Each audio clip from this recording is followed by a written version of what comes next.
Good morning. Rise in freedom. I'm Austin Peterson. You're watching and listening to the Wake Up America show at wakeupAmericaShow.com. We're glad and grateful to have you here. Today's Thursday, September the 28th. How are you feeling today? You guys in a good mood? Oh, you must not have watched the Republican Party debate last night then. We're thankful to have you here as a viewer of the Wake Up America show. Don't forget to click like. And if you enjoy the content that you're watching today, make sure that you subscribe as well. Thank you very much to rumble.com for putting us up front and center today. We always appreciate that. Rumble has stayed strong against cancel culture. A few weeks ago, when YouTube demonetized our channel, they stood up and took a chance and said, hey, let's put the Wake Up America show up there front and center so more people can learn about the ideas of economic freedom and personal liberty. So we're very grateful for them. Let's give a round of applause to rumble.com. It's a great way to fight back against big tech, and it's also a good time to be investing in rumble.com. Stock on sale, good time to buy some stock. All right, let's talk about the news. The Republican Party debate, cut mics, expensive curtains, offensively stupid questions. The Republican Party debate pretty much, I think, fell flat, wouldn't you? Yeah. The winner of the Republican debate, I have to say, was Donald Trump. From now on, it's going to be America first, okay? America first. I gotta say, I think he probably made the right decision in skipping the presidential debate last night. It was a mess, utter chaos. But let's hear from Paul Curtman about that today. He's a former Missouri state representative, and he served in the United States Marine Corps, served his country honorably and well. He'll be joining us this morning at 7:30 a.m. Central Time. So about 30 minutes from now, we'll speak to former Missouri state representative Paul Curtman about what he thinks about who won the Republican Party debate. My answer is that I think Donald Trump won the debate, but I'd be curious to hear your thoughts as well. You can always text, the Wake Up America show at any time at 573-319-1586. Again, you can always text the Wake Up America show night or day at 573-319-1586. I check the text lines all day. Sometimes you guys give me actually really good ideas for the show, or you want to have your voice heard, or if there's breaking news that happens while the show is live for the next couple of hours, I can't always see it. So let me know. If somebody crashes planes into towers while I'm doing the show, I may not see it. So I always want to stay up to date, and you can help be a part of it by texting in at 573-319-1586. Camelia Peterson makes her regular Thursday appearance. Today being Thursday, she's joining us at 8 o'clock this morning. She hosted a Republican presidential debate party last night. Let's hear what she has to say, since that means she was up late last night. Be nice to her. It means she's probably going to be a little sleepy this morning. But I wonder who she thinks won the Republican presidential debate last night. You'll be able to hear from Camelia at 8 o'clock. She's an activist with Americans for Prosperity, a good friend of the show. She's been with us in the beginning since before we had I'm scared to check how many people we got watching. 714 people watching. Hell yes. Insight. Rebel 920 over at Rumble says, that's amazing. Trump won the debate without being there. Think what he will do when he wins in 2024. At 8:30 a.m. Central Time today, we're going to have Daniela Pensack. She joins us for her regular Thursday appearance, and she'll react to the Republican debate from last night. But also, she's going to talk about her latest conversion, her religious conversion to Catholicism. Apparently, in the last week, she's caused quite a stir online by announcing very publicly that after she was chastised for her former religious convictions, being a Calvinist, she has now decided to cave to the pressure of the crowds online and the bullying that she received, and she has now converted fully to Catholicism. Listen, if you don't force people to join your religion, why would they do so in the first place? So we'll hear from Daniela Pensack about her response to the debate and then why she decided after an online bullying campaign to go ahead and become a Catholic. So congratulations to Daniela. Your soul is now spared from hell. We'll talk to Daniela at 8:30 a.m. Central this morning. So about an hour and 25 minutes from now, we'll hear from her. And of course, we've got lots of debate clips. Why did Donald Trump win the presidential debate, in my opinion? Well, take a look and a listen to this. This is a good 11-second recap of the debate from last night. Here we go. The next question is for Governor DeSantis. If we want to get things done, here's how we get it done in Washington. We must find a way. Can we please respect the time? Can we please respect the time? What was up with that? Hilarious, but also kind of weird. Very odd, if you will. Univision was one of the co-hosts of the debate, and some people were saying that it made no sense for them to be there because basically, for non-Spanish speakers, for people who don't know, apparently Univision, the national network, is basically MSNBC in Spanish. So why Fox Business decided to team up with Univision for this debate is anybody's guess. The whole debate was just dominated by moderators talking over candidates, the bickering, the candidates talking over candidates, and then the viewers, I think, felt dumber after having listened to it. And Nikki Haley's made that swipe at Vivek Ramaswamy. We'll play that clip in a moment. Rather than focusing on the substance of the things that people really cared about, we were talking, there was like this Survivor style moment where they were trying to get them to vote one of the other candidates off the island. It was so weird. And it just did nothing to really serve the American public or help us to get to know these candidates any better. I have to say, it was pretty bad. But, you know, one of the themes that was persistent was the dissatisfaction with the moderators. I mean, one of the questions ranged from asking Florida Governor Ron DeSantis about a racist slavery curriculum to asking Vice President Mike Pence about hate crimes against gay people. It doesn't make any sense. Why were they doing this? And they had Stuart Varney and Dana Perino and then the Univision anchor Ilya Calderon. And they kept trying to enforce time limits from the candidates, but then they kept cutting each other off. Republican Governor Doug Burgum tried to ask the moderators to return to a question that they were asking about artificial intelligence, considering that he's the only one with a technology background on the stage. And Dana Perino responded that we're going to have to cut your mic. She says, I don't want to do that. I want to cut your mic. What is this, an episode of Bill O'Reilly's show when he used to threaten to cut all their mics? This is a debate. It was an absolute mess. And I have to say, Donald Trump really won by not showing up. And he gave his own rally last night for auto workers. And you know what? Donald Trump had the best line from the debate last night. Trump said last night in the battleground state of Michigan, the only time Joe Biden has ever gotten his hands dirty is when he's taking cash from foreign countries. America is a nation. Oh, shoot. What? Mr. President, shut up. Wrong, Mr. President. Give him... Let's really hit the applause button. I got to get my coffee in me. Good morning. If you're just tuning into the Wake Up America show, we're grateful and glad to have you here. Thanks so much for tuning in. You can text the show at 573-319-1586. It's nice to have us here. 1,200 people watching us here today. Make sure that you click like on the stream as well as subscribe if you enjoy the content that you're watching this morning. We hope to have you come back and join us every Monday through Friday from 7 a.m. to 9 a.m. Central Time. The only memorable line from the debate last night was another clunker from former New Jersey Governor Chris Christie, who tried to get a jab in, but God, it's so lame. Only Donald Trump can pull off these kinds of insults. Here's what Chris Christie had to say about Trump. And I want to look at that camera right now and tell you, Donald, I know you're watching. You can't help yourself. I know you're watching, okay? And you're not here tonight, not because of polls and not because of your indictments. You're not here tonight because you're afraid of being on the stage and defending your record. You're ducking these things. And let me tell you what's going to happen. You keep doing that, no one up here is going to call you Donald Trump anymore. We're going to call you Donald Duck. And I want... God, cringe. Where's my Michael Scott? No. God! No, God, please, no! No! That was some mega cringe there. No one on the stage is going to call you Donald Trump anymore. We're going to call you Donald Duck. That was... That's going to go on a bunch of cringe highlight reels for sure. That was New Jersey Governor Chris Christie there, trying to give Donald Trump the nickname. You know how Trump gives everybody nicknames. I feel like Chris Christie thought that he did something there, but here's the thing. Why didn't we do a debate coverage show last night live? Because of things like this, because it was so pointless. Did they even talk about the multiple indictments by the DOJ against Donald Trump? Did they talk at all about the corruption of the Department of Justice?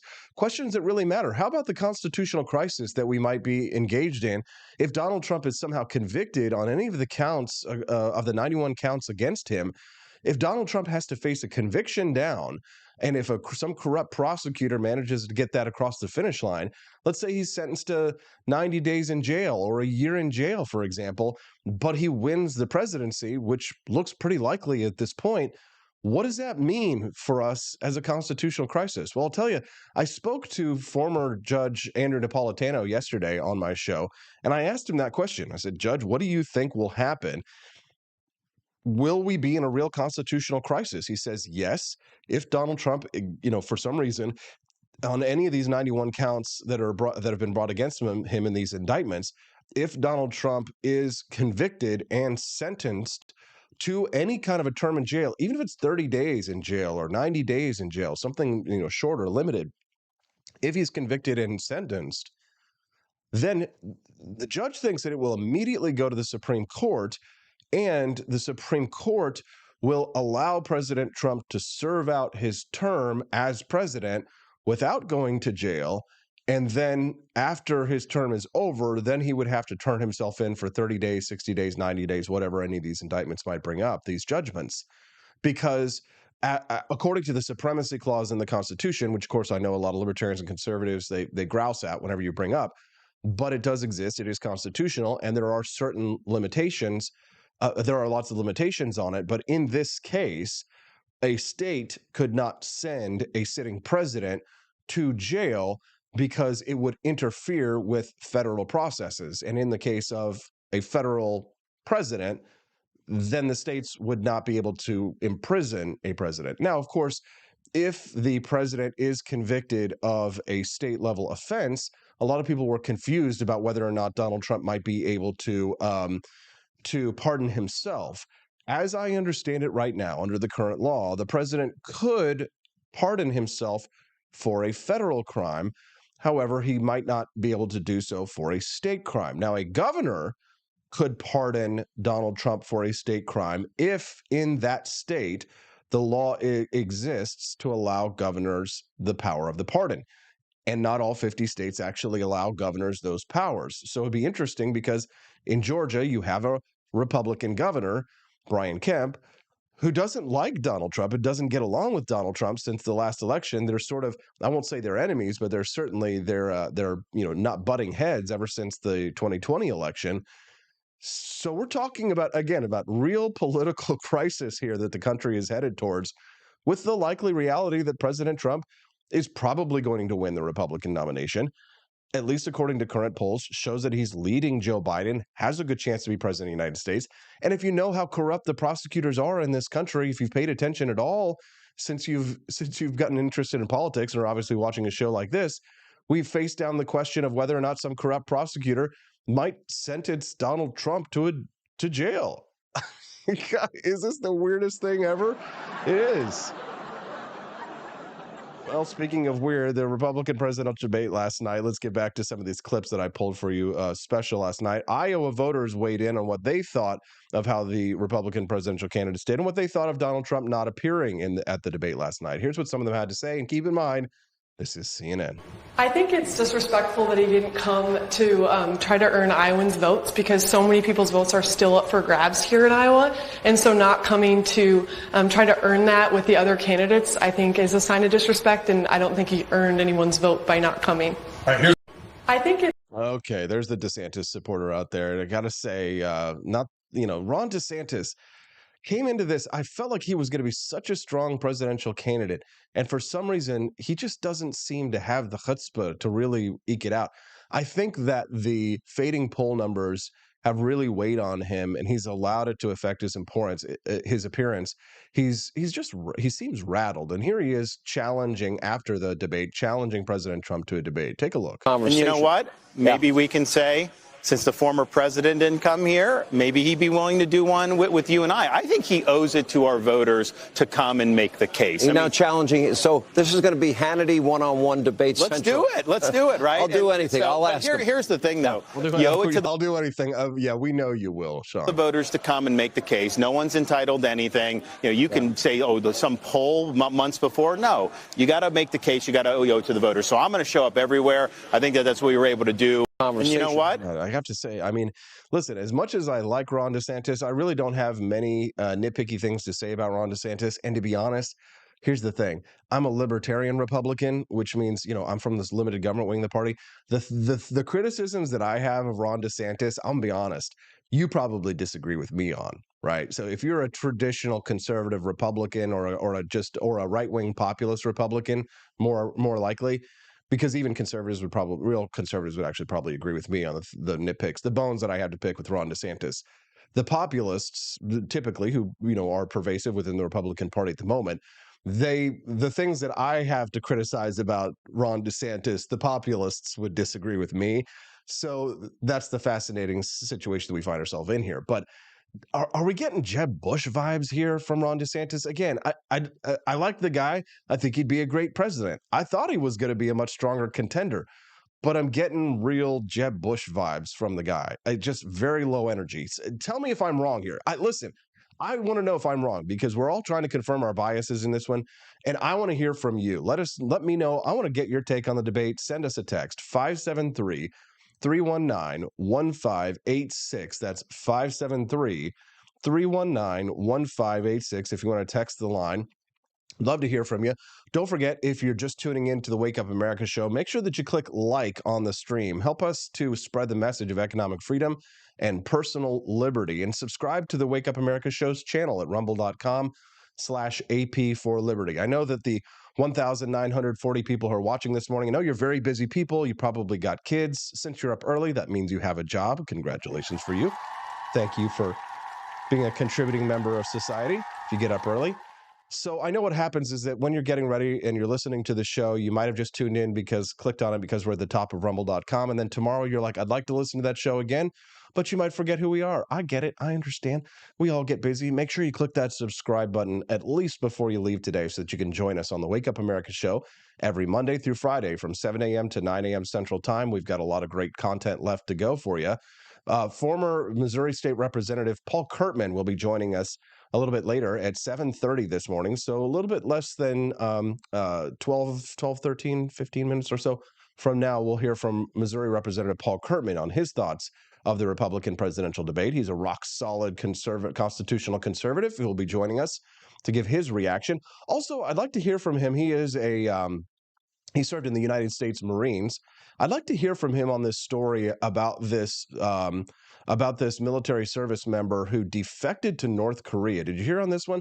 Apparently, North Korea on Wednesday deported this guy. He's an American soldier who tried to defect by bolting across the demilitarized zone from South Korea earlier this year. 23-year-old U.S. Army soldier Travis King was among a group of tourists when he ran across the border, and then he was immediately taken into North Korean custody, and this happened in July. Now, he had actually been facing disciplinary action in the Army after he had spent 2 months in a South Korean jail on assault charges. He claimed that he was running from, quote, inhuman maltreatment and racial discrimination in the U.S. Army, because God knows that the woke Army these days, it's all about discrimination and not inclusivity and not putting, men in women's locker rooms and all kinds of weird crap like that. So anyways, I'd like to hear from Paul Kurtman on that topic as well as the debate. So we will be hearing from Paul at about 7:30 this morning. So again, keep an eye out for that. He's coming on a little bit less than 10 minutes from now. Here was what many people say was the absolute worst question of the Republican debate. Take a listen to this. And welcome back to the final minutes. I could go another hour, but we only have a few minutes. And candidates, it's now obvious that if you all stay in the race, former President Donald Trump wins the nomination. None of you have indicated that you're dropping out.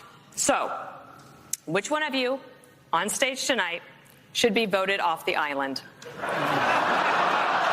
Please use your marker to write your choice on the notepad in front of you. 15 seconds. Starting now, of the people on the stage, who should be? I'm absolutely serious. With all due respect, I mean, we're here, we're happy to debate, but I think that's disrespectful to my fellow competitors. Nobody wants to participate.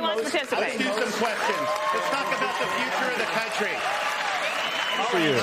I want to be clear. Let me ask you this. If I may. Let me ask you something. Yep. Then, if you won't answer to that question, let me ask you this one. Yeah. What is your mathematical path, Yes. Governor DeSantis, in order to try to beat President Trump, who has a commanding and enduring lead in this race? So Polls don't elect presidents. Voters elect presidents. Right. And we're going to take the case of the people in these early states. We're going to do it in a state-by-state direction. And why? Because as Reagan said in his day, this is our time for... Bro, this is so weird. Just so weird. Good God, that is odd. How dare you? Such a weird question. And you know what? Dana Perino, she sounded kind of embarrassed, and she should be. They were asking them to like play a game of Survivor, or like, what's that show? You are the weakest link. Goodbye. Like this, like it's some kind of television reality game show. It makes no sense. I wish that we could have real debates, but unfortunately, this is the world that we live in. It only gets weirder from here. Actually, if you're just tuning into the show, you probably want to make sure that you don't miss what was considered to be the most memorable part of the debate last night. Take a listen. I want to look at that camera right now and tell you, Donald, I know you're watching. You can't help yourself. I know you're watching, okay? And you're not here tonight, not because of polls and not because of your indictments. You're not here tonight because you're afraid of being on the stage and defending your record. You're ducking these things. And let me tell you what's going to happen. You keep doing that, no one up here is going to call you Donald Trump anymore. We're going to call you Donald Duck. And I want to look at that. Oh, God, cringe. No, God! No, God, please, no! Such no! cringe. For the love of God, can we please pull back on the cringe just a little bit? That was Governor Chris Christie. Oh, well, yeah, there's John Stossel. He's complaining about how we've got to choose between Donald Trump and Joe Biden. Somebody, mostly peaceful memes last night with the best recap of the debate right there. As you can see, 6 retards fighting.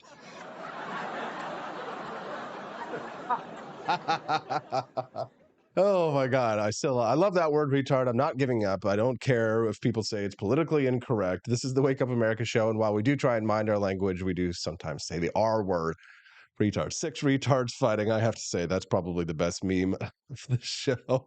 If you're just tuning into the Wake Up America show, make sure that you click that like button and subscribe to the channel so that we can have a great show today. Help us to spread the message of economic freedom and personal liberty. Some of the questions last night in the debate were so awkward and so odd, but I guess that's what you get when you choose Univision, the MSNBC of Latin America, to co-host the debate. Listen to this weird question asked to Governor Ron DeSantis about critical race theory in schools.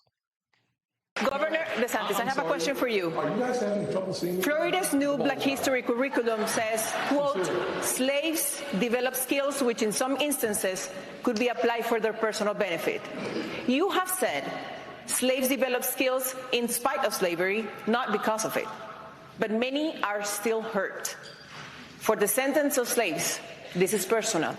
What is your message to them? So first of all, that's a hoax that was perpetrated by Kamala Harris. We are not going to be doing that. Second of all, that was written by descendants of slaves. These are great Black history scholars, so we need to stop playing these games. Here's the deal. Our country's education system is in decline because it's focused on indoctrination, denying parents' rights. Florida represents the revival of American education. We're ranked #1 in the nation in education by U.S. News and World Report. My wife and I, we have a 6, 5, and 3-year-old. This is personal to us. We didn't just talk about universal school choice. We enacted universal school choice. We didn't just talk about Parents' Bill of Rights. We enacted the Parents' Bill of Rights. We eliminated critical race theory, and we now have American civics and the Constitution in our schools in a really big way, just like President Reagan asked for in his farewell address back in 1989. Florida is showing how it's done.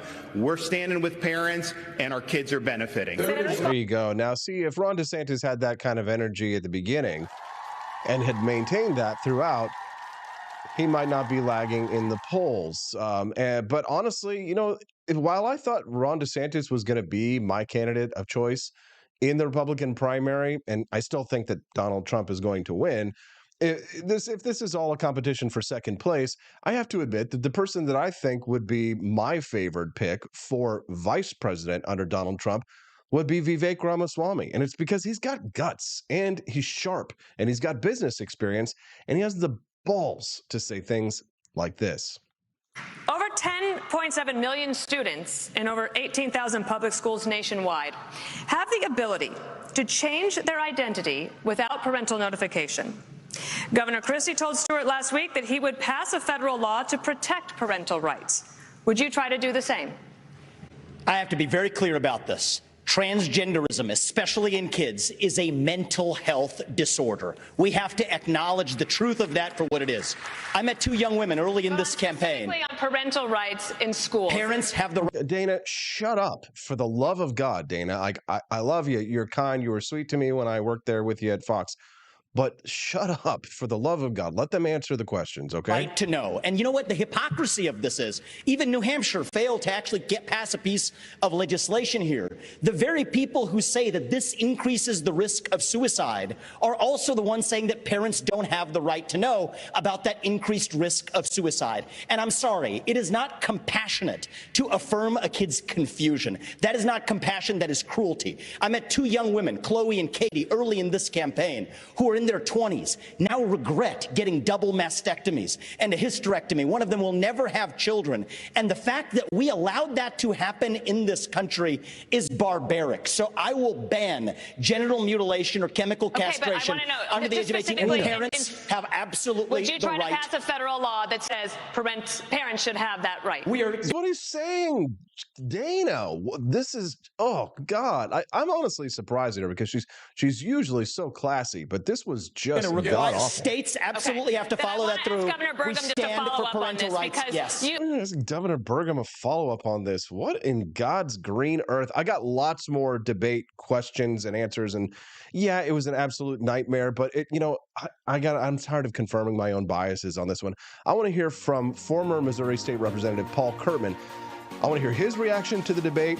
Plus, I want to hear his reaction to the guy who ran across the border to North Korea. Apparently, he's been returned to the United States. I want to hear from him as a former military man on the Wake Up America show at wakeupamericashow.com.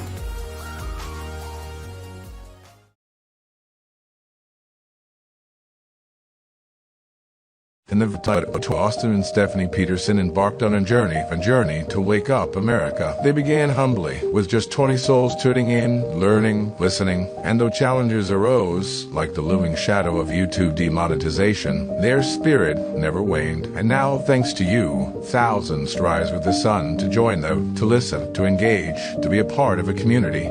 So here's to you, and to Wake Up America, for memories shared, for friends made, for the journey ahead, and for never, ever forgetting to rise and freedom. Happy anniversary. I'm Donald Trump, and I approve this message. Believe me, Austin Peterson is the best. He's got the greatest Wake Up America show I've ever seen. Whenever I tune in the mornings and watch the live stream, let me tell you, he has got the absolute best content. I love his guests. It's just a total blast to watch, and I highly endorse and recommend the Wake Up America show. It's terrific, believe me. Halloween is coming. The festival of Samhain approaches, and your lazy butt doesn't have a Halloween costume yet? How can you pledge allegiance to the Dark Lord this year and possibly offend everyone at the same time? Visit the AP for Liberty shop and get your shirt today. The 9 most terrifying words in the English language are, I'm from the government, and I'm here to help. So grab your government is scary tee and tell everyone at the party that you're here to help. Other great seasonal items are available as well, so don't miss out. Then visit AP for Liberty shop today. That's apforlibertyshop.com.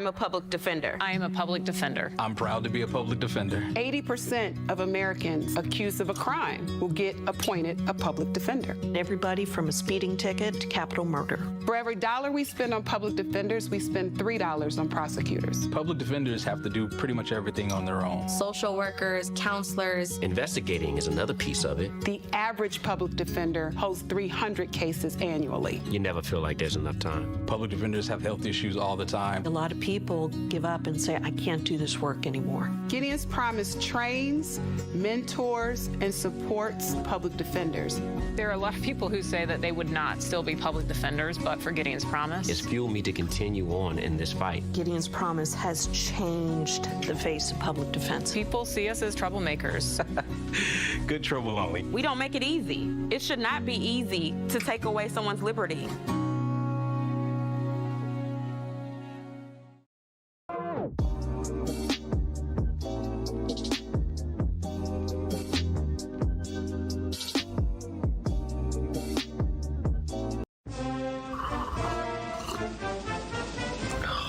Tired of spending your hard-earned money on woke corporations that don't share your pro-freedom values? Fed up with sipping liberal lattes and progressive cappuccinos? Introducing Founding Flavors from AP for Liberty Shop. Get your day started with Washington's revolutionary roast. As robust and principled as the man himself, this blend is the shot of energy heard round the world. Or maybe you want to taste the fervor of freedom with Adams's patriotic perk. It's as dynamic and balanced as the U.S. Constitution, sure to awaken your spirit of liberty. For the aficionados, we've got the Jeffersonian Java, a complex mix of flavors that speaks volumes about your refined tastes. And don't forget Betsy's Liberty Lullaby, our decaf option, crafted with the same care and dedication Betsy Ross put into our Star-Spangled Banner. This blend lets you enjoy the taste of freedom anytime without losing sleep. No woke beans here, folks, just pure patriotic pro-freedom flavors brewed with love for liberty. So why compromise your principles for a cup of coffee? Stand up for your values, perk up your patriotism, and start your day the American way. Get your founding flavors at apforlibertyshop.com.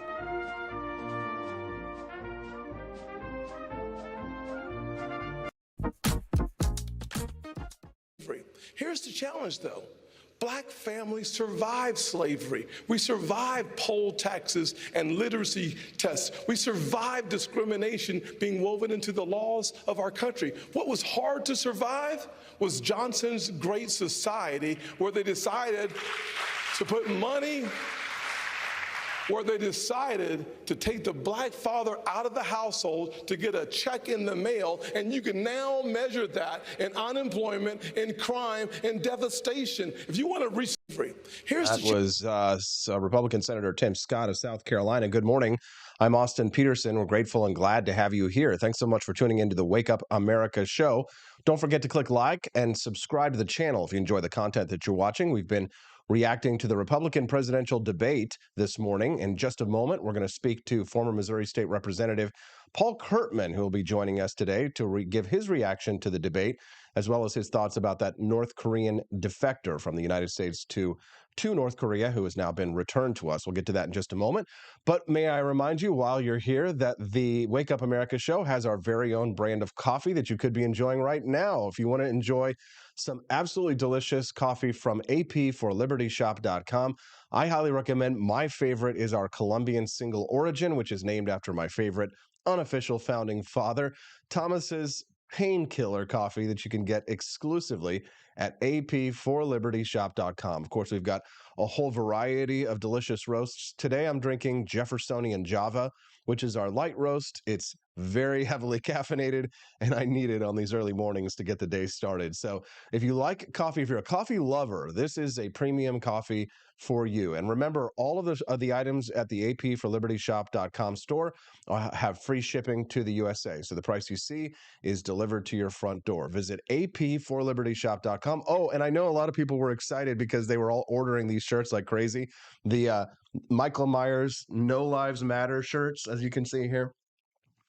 Whenever you see somebody wearing a sign that says Black Lives Matter, they can turn around and look at you with your Michael Myers shirt, No Lives Matter. It's also a great way if you're like me and you don't want to have some kind of really expensive or extravagant costume for Halloween, because God knows we're all suffering from Bidenomics and Bidenflation.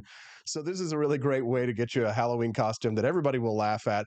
We've got a ton of Halloween items right now at apforlibertyshop.com. Get your No Lives Matter shirt over at apforlibertyshop.com. That's AP, the number 4, apforlibertyshop.com. All right. Well, the Republican presidential debate last night, most people agree was an absolute mess. But let's hear from a constitutional conservative from the state of Missouri who just happens to be in Pensacola, Florida right now. His name is Paul Kurtman, and he's joining us live right now. Good morning, Paul. Thanks for joining us. Hey, good morning, Austin. Good to be with you again. Yeah, thanks for joining us today, Paul. So, big picture, your thoughts. Who won the Republican debate last night? The left.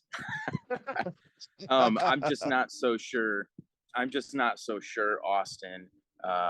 Whenever I watch these debates, whether they're Republican or Democrat, I'm just not so sure that either one of these parties, and I want to focus right now on the Republican debate, clearly because we just had a Republican debate last night, they just haven't mastered the concept of actually winning over the votes. When you look at all these different candidates, it's the same rhetoric, it's the same style. I will say, probably with the exception of Ramaswamy, I will say most of the people continue to do the same thing that's become very popular over the last 20 years, and that is just inflame the base that they already have. And they're not really winning the argument. And it's just one of the unsettling trends in politics that's really taken root. And I think that kind of became evident, just like it has been before on last night's debate stage. Now, well, here's the question that I have for you on the Donald Trump factor on this one last night. My argument is that Donald Trump won the debate by not showing up last night because it was an absolute crap show. They're all talking over one another. They're trying. Did you see the Chris Christie moment where he says, if Donald keeps ducking this debate, we're not going to call him Donald Trump. We're going to call him Donald Duck. I mean, cringe. Is there an argument to be made that Trump won? I think he's already won in that regard. Now, this is just Chris Christie trying to beat Donald Trump at his own game, right? I don't know if you've been to the Wikipedia page. There's actually a Wikipedia page with all the nicknames Donald Trump has given people, and they are hilarious. When I had a radio show in St. Louis, we spent a couple days just going through these. They make great segments. You might want to give that a shot. It's a Wikipedia page. But this is Chris Christie just trying to beat Donald Trump at his own game. And but none of these candidates are clever enough because they're not Donald Trump. So they're probably all going to go with the Donald Duck line. But that's old news. We've heard that before. People have called him that for years. It's not new to Chris Christie, and it's not going to be something that sticks except with people that are deeply entrenched within their own political camp. I think if there's any candidate that ever could have gotten away with skipping out of any debate at all, it's Donald Trump. And it's really because of what's happened to him over the last probably we're going on 8 years now that we've seen not just the left, but also the right really move to attack him and push him and malign him and marginalize him. And so I don't think we'll ever see a candidate be able to afford to skip a debate, whether it's in a Republican stage or a Democrat stage. I just don't think we'll ever see it. I think he is an anomaly in American history in that regard. And so to your point, yeah, I think he did win the debate. If you can skip the debate and still get more attention and still trend higher than anybody else on social media, you've clearly won something. Yeah, it kind of just reminds me of my own ill-fated primary in 2018 where Hawley would just skip the debates because he knew it was a foregone conclusion. And it's a shame that we don't really have competitive primaries to some extent in this country, but that's the reality. It's a smart move. At the end of the day, if you lose more than you gain, you're not going to do it. Well, Donald Trump doesn't have to debate because he's up. I think he's got 54% of the Republican primary at this point. So it just seems to be that they're competing over second place. But Paul, let's talk about that second place because you brought up Vivek Ramaswamy. I'm not going to lie. This guy impresses me. He says he wants to cut 1 million federal jobs. He says he wants to take on the deep state. He's going after the global warming freaks, calls them a cult to their faces on CNN, says that Representative Ayanna Pressley is the face of the modern KKK. I mean, this guy's got guts. For me, if there's second place or if there's going to be a VP on that stage, I pick Vivek Ramaswamy. What about you? Yeah, I really, really do like him. I didn't know anything about him like most people didn't, 6 months ago. But then as he is, did I lose you? No, I'm here. We're here. Okay, sorry about that. That's Sorry okay. about that. My screen went blank for a second. I think the way he has come on the stage has been a little bit like what we were expecting from Ron DeSantis, but didn't get. Somebody that came out far more liberty-minded. And to be fair, DeSantis, I think he does fit that mold a little bit, but he doesn't fit that mold quite in the same way as Donald Trump does, where Donald Trump kind of has branded himself as, I'm ready to, if everything has to get burnt down to do the right thing, I'm willing to be hated to do the right thing, And so I think that's kind of what we were expecting out of Ron DeSantis. But then we started getting like fake smiles, and you could clearly see he was being coached and he just wasn't comfortable with it, wasn't fitting with it. And but Vivek just comes out and he just is who he is. And he's just not shy about his message. And so when he's confronting people like he has, like you pointed out, when he's on national television and he just calls people out for who they are, for how intrusive and authoritarian their policies are, he is doing exactly what we wish these other candidates would have done. And this is what made Donald Trump so popular in 2016. He was actually coming out and saying things and being the type of person that we had expected from other candidates before that. And so that's something that some of these politicians need to catch on to. I mean, there's things to be said about populism, and some of these candidates seem to want to run away from it, but campaigning by nature is a popularity contest, and they just don't seem to have that figured out. I think Ramaswamy, the more time he gets on the debate stage, I think the more he's going to impress people. I like that. And I'm glad you brought up DeSantis there in comparison to Vivek. I want to get to your thoughts on DeSantis here in just a moment. You are in Florida, after all. But for the 2,700 people who are tuning in right now, God bless you. Thank you very much to rumble.com for featuring us up front. 2,800 people, excuse me. Didn't want to miss anybody there. We're grateful and glad to have you here. I'm your host, Austin Peterson. You're watching the Wake Up America show. We stream this show live every Monday through Friday from 7 a.m. to 9 a.m. Central Time, and we're glad and grateful to have you here. Do us a favor, click like, and if you enjoy the content, subscribe to the channel that you're watching us on right now at rumble.com/AP for Liberty. That's me. I'm AP for Liberty. I'm speaking to former Missouri State Representative Paul Kurtman, who's joining us right now. He was also a member of the U.S. Marine Corps. I want to ask him about that North Korea defector here in just a couple of minutes. But right now, we are giving a little bit of a recap of the Republican presidential debate last night. I really thought DeSantis was going to be the real challenger to Donald Trump. And if you look at the poll numbers, you could say, well, who is that all the way down there in the polls who's competing with Donald Trump for trying to get second place? It's DeSantis. But I mean, I don't understand. He was so strong, destroyed as governor. You got one, Miami as a Republican, Democrat districts in Florida has turned that state red for maybe the next, couple of generations. Who knows? Why has he floundered in this Republican primary? Why has he floundered nationally when we saw him as such a stronger figure coming out of Florida? What's happened here? Yeah, look, Austin, I got a lot of different ideas on this. I think he is a strong leader. I think he has the right mindset. I think he has the right ideas, the right policies. I think he has the right perspective on things like civil rights and civil liberties, and economic freedom, even economic freedom. But I'll tell you something. I'm just going to lean back on my own political experience here. Whenever people get elected, immediately, once they win that first election, or once they just announce that they're running for office, and then suddenly their treasure chest begins to pile up and they got all this money to campaign, they just get overrun with consultants. And the consultant class is by far one of the reasons why this country has gone the way that it's gone. They want to focus group everything. They want to completely change who you are so you can cater to people. You can totally see it on television. When Ron DeSantis is standing on a debate stage, or when he's in Iowa, he's just not the same person that he is when he's in Florida. He just has to force a smile, and it comes off incredibly disingenuous. But no doubt that's because there's been somebody behind him telling him to smile, right? There's been somebody behind him saying, hey, you need to act like this. You need to do this. And if it doesn't fit, it just doesn't fit. And these candidates are just too afraid to be themselves. And so I think I've told you this story before, Austin. Back in 2016, when I was working in politics in Missouri.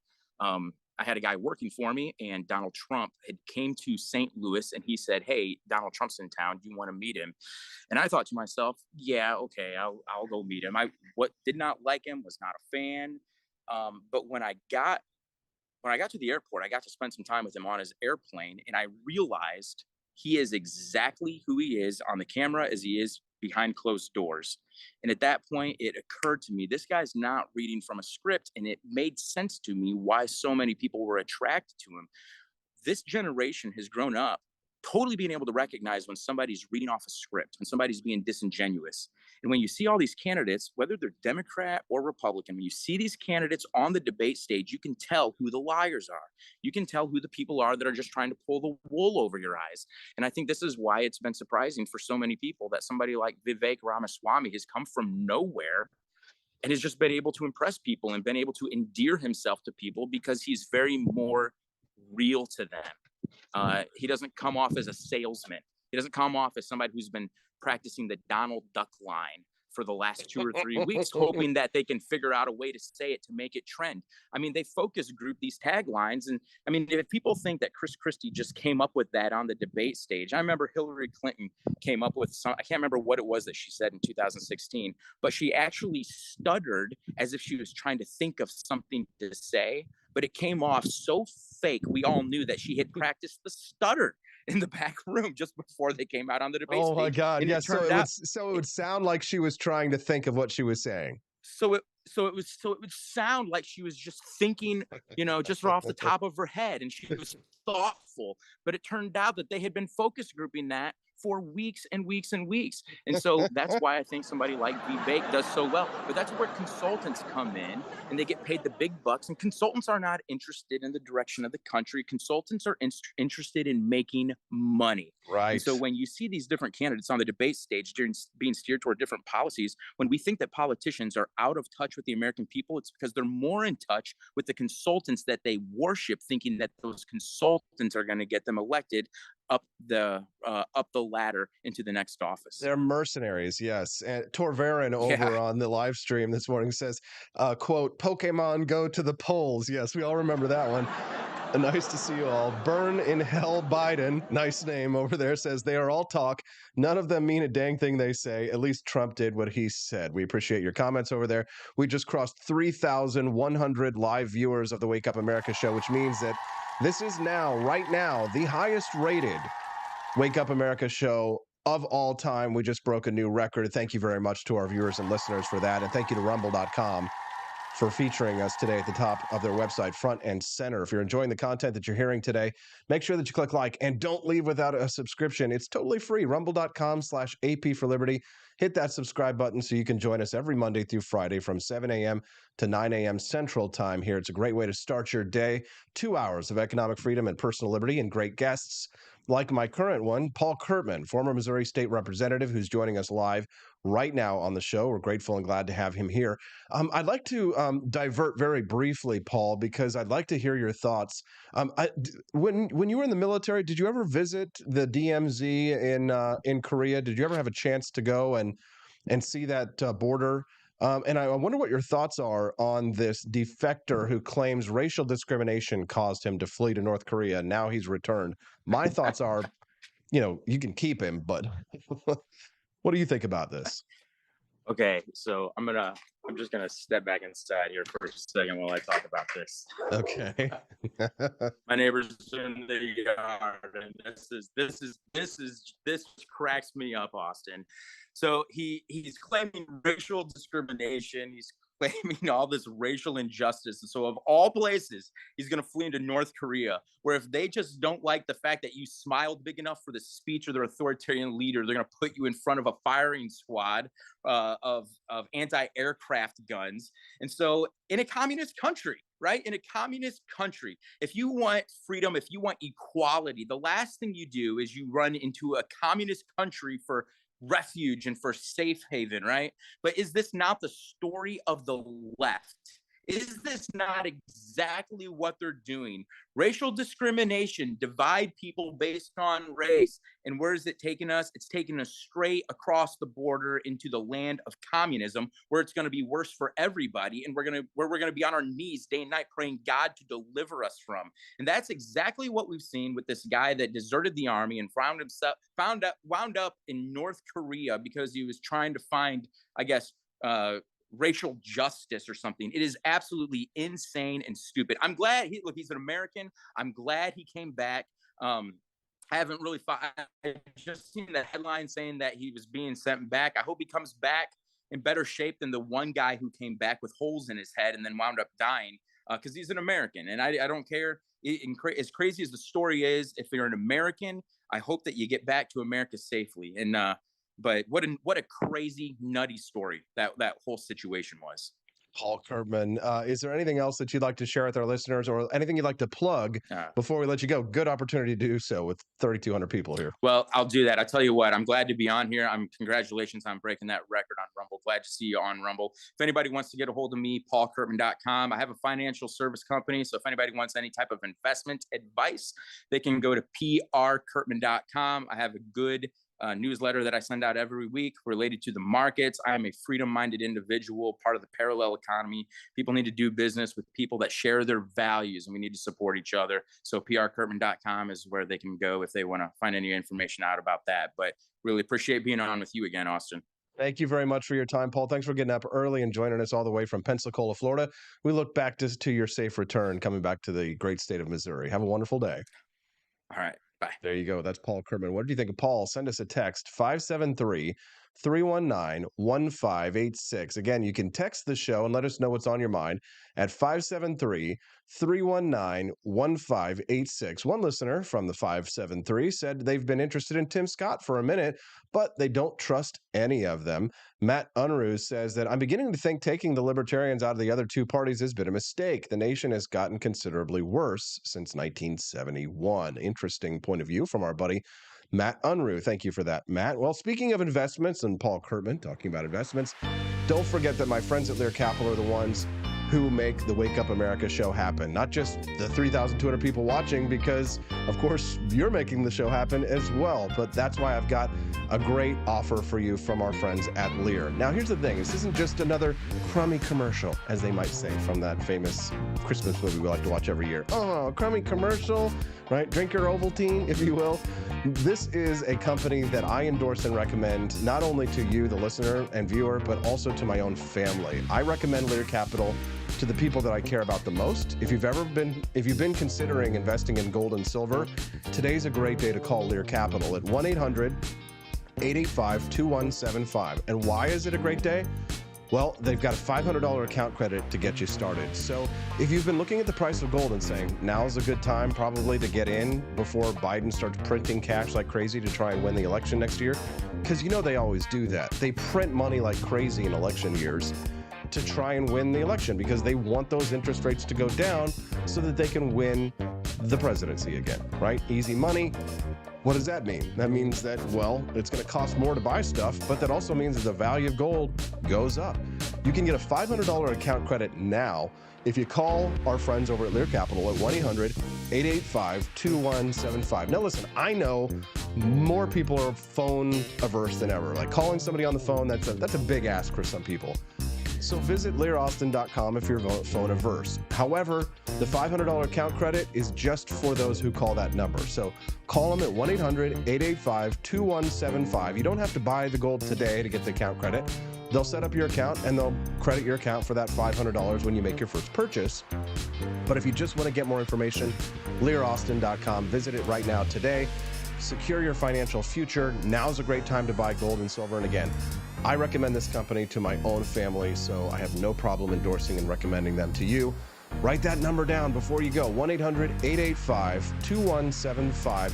Get that $500 account credit. All right, let's get back to the debate clips. We're going to speak to Camelia Peterson in less than 10 minutes about her thoughts on this one. They're all afraid of Vivek. But you know what I did that was different than every other company? We got the hell out of there. And when I started my next company, Strive, right when it was years ago. 2023. Right when I started my next company, Strive, to compete against BlackRock, excuse me, to compete against BlackRock, I made a commitment that we would never do business in China. And I will say something. Yes. I think you have more than time to explain your point. Well, if I was interrupted by a lot of people here, and I want to be respectful because I believe these you are weren't good respectful people, last debate. but I do not believe in these. We're sitting here in the Reagan Library. Yes, I wish you in did the not think it honor was of midnight Ronald in Reagan's America. library. If I may, from one admirer of Ronald Reagan to another, from one admirer of Reagan to another, we cannot sit here and violate Reagan's 11th commandment. I want to hear about that. Let's have a policy debate. What's going on? Let us have a policy debate. I see our buddy Rubber Johnny 911 says Vivek got demolished by Nikki Haley of all people. Embarrassing. He's such a fake weirdo. That's what she had to say. Well, I think I might have pulled that clip for you. Here we go. This was Nikki Haley's moment of the debate. Social media apps that we could have. And what you've got, I honestly, every time I hear you, I feel a little bit dumber for what you say.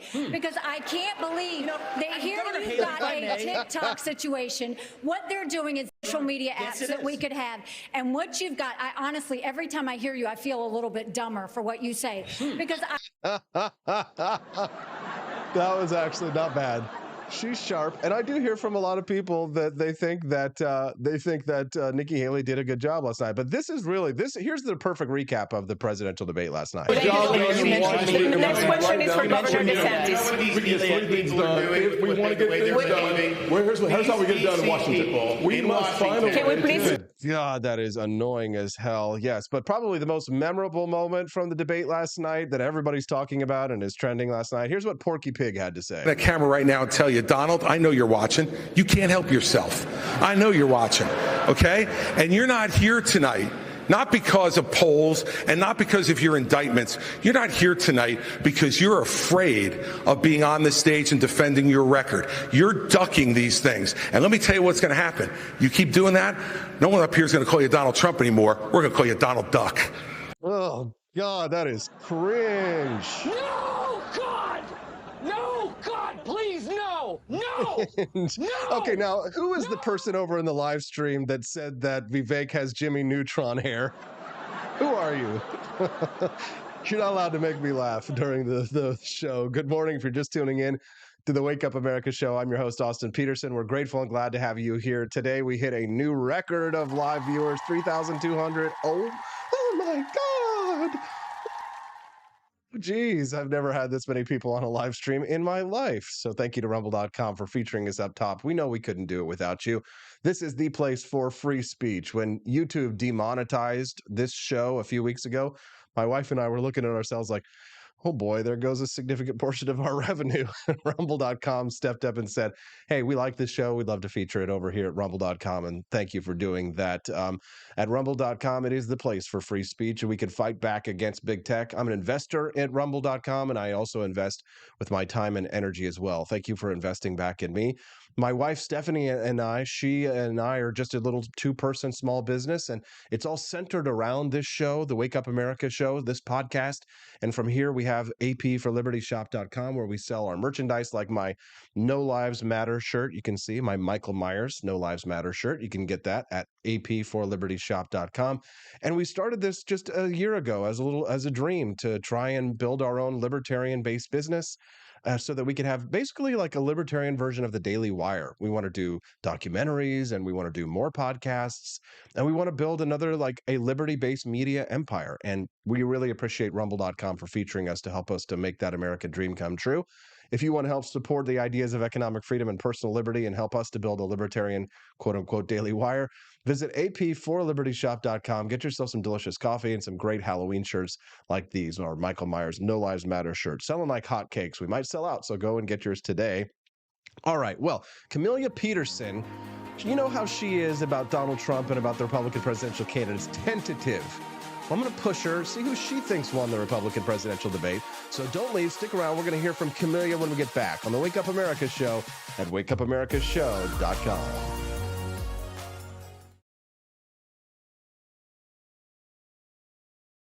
In the 2022, Austin and Stephanie Peterson embarked on a journey to wake up America. They began humbly, with just 20 souls tuning in, learning, listening, and though challenges arose, like the looming shadow of YouTube demonetization, their spirit never waned. And now, thanks to you, thousands rise with the sun to join them, to listen, to engage, to be a part of a community. So here's to you, and to wake up America. For memories shared, for friends made, for the journey ahead, and for never, ever forgetting to rise and freedom. Happy anniversary. You have to force behaviors, and at BlackRock, we are forcing behaviors. Mao ordered his citizens to throw off the four olds. Old thinking, old culture, old customs, and old habits. So, your whole life went in the garbage overnight, no biggie. And those who resisted were attacked by an army of purifiers called the Red Guard, who went around the country putting dunce caps on people. Yeah, who didn't take to being a new kind of mortal being. If you don't force behaviors, whether it's gender or race or just any way you want to say the composition of your team, you're going to be impacted. Well, things haven't been so sweet for Ben & Jerry's after the company posted an anti-American tweet, a few of them, on the 4th of July.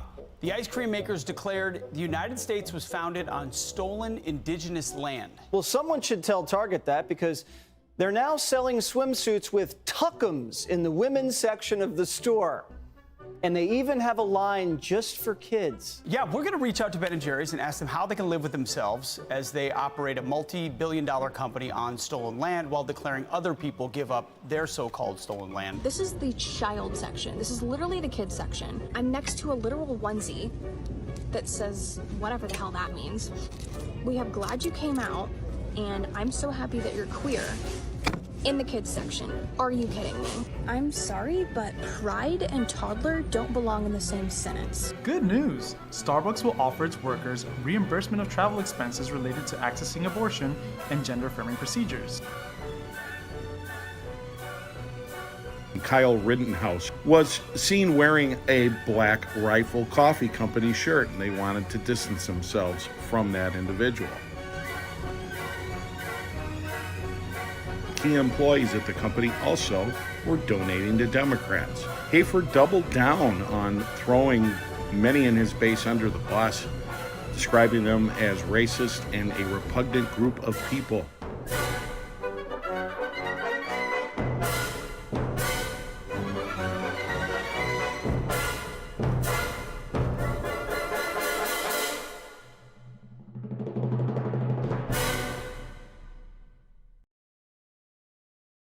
We need a zero-based budgeting. That's the way businesses are actually run. Start with zero as the baseline for the budget, and then see what's actually necessary.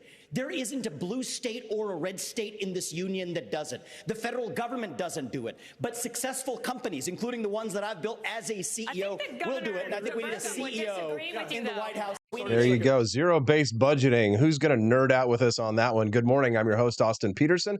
Welcome to the Wake Up America show. It's the highest rated by live viewership Wake Up America show in history. Thank you very much. And thank you to rumble.com. It's just been so exciting for the last few weeks as our show has just exploded in numbers.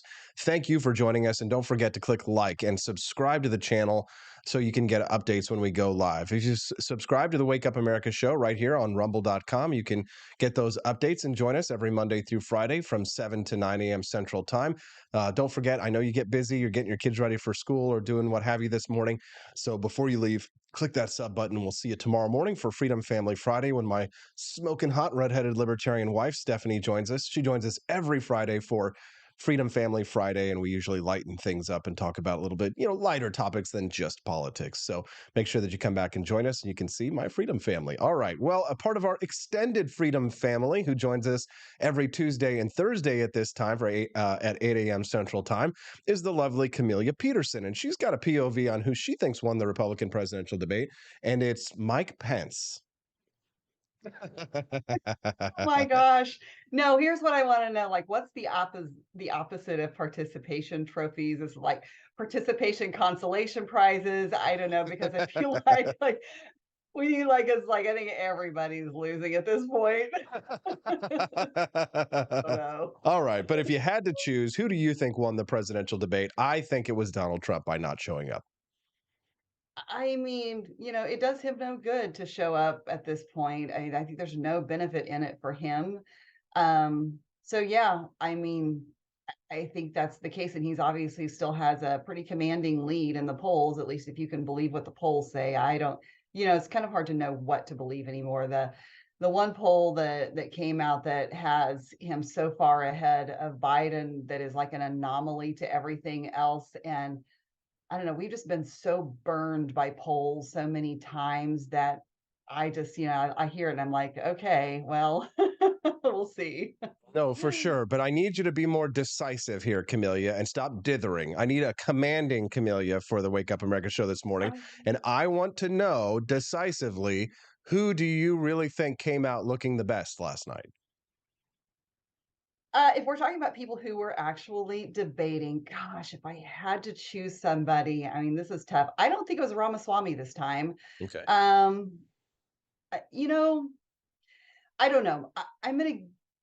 I hate to give it to anybody because It's it's so Christie hard to for his choose. Donald Duck line, isn't it? No, I will tell you what my favorite thing I think was at the end. So I'm just going to give it to DeSantis for lack of not having a greater option. But I liked what his response was at the very end with that stupid survivor question, because that's the DeSantis I want to see, and we know this. That's the DeSantis that is there. That's inside him, but like no hesitation, comes right out and says like, this is really not what we're here for. Come on.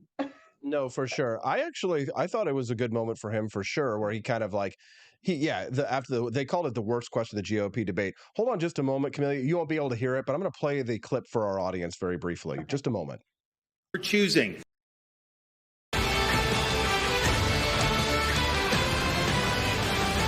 And welcome back to the final minutes. I could go another hour, but we only have a few minutes. And candidates, it's now obvious that if you all stay in the race, former President Donald Trump wins the nomination. None of you have indicated that you're dropping out. So, which one of you on stage tonight should be voted off the island?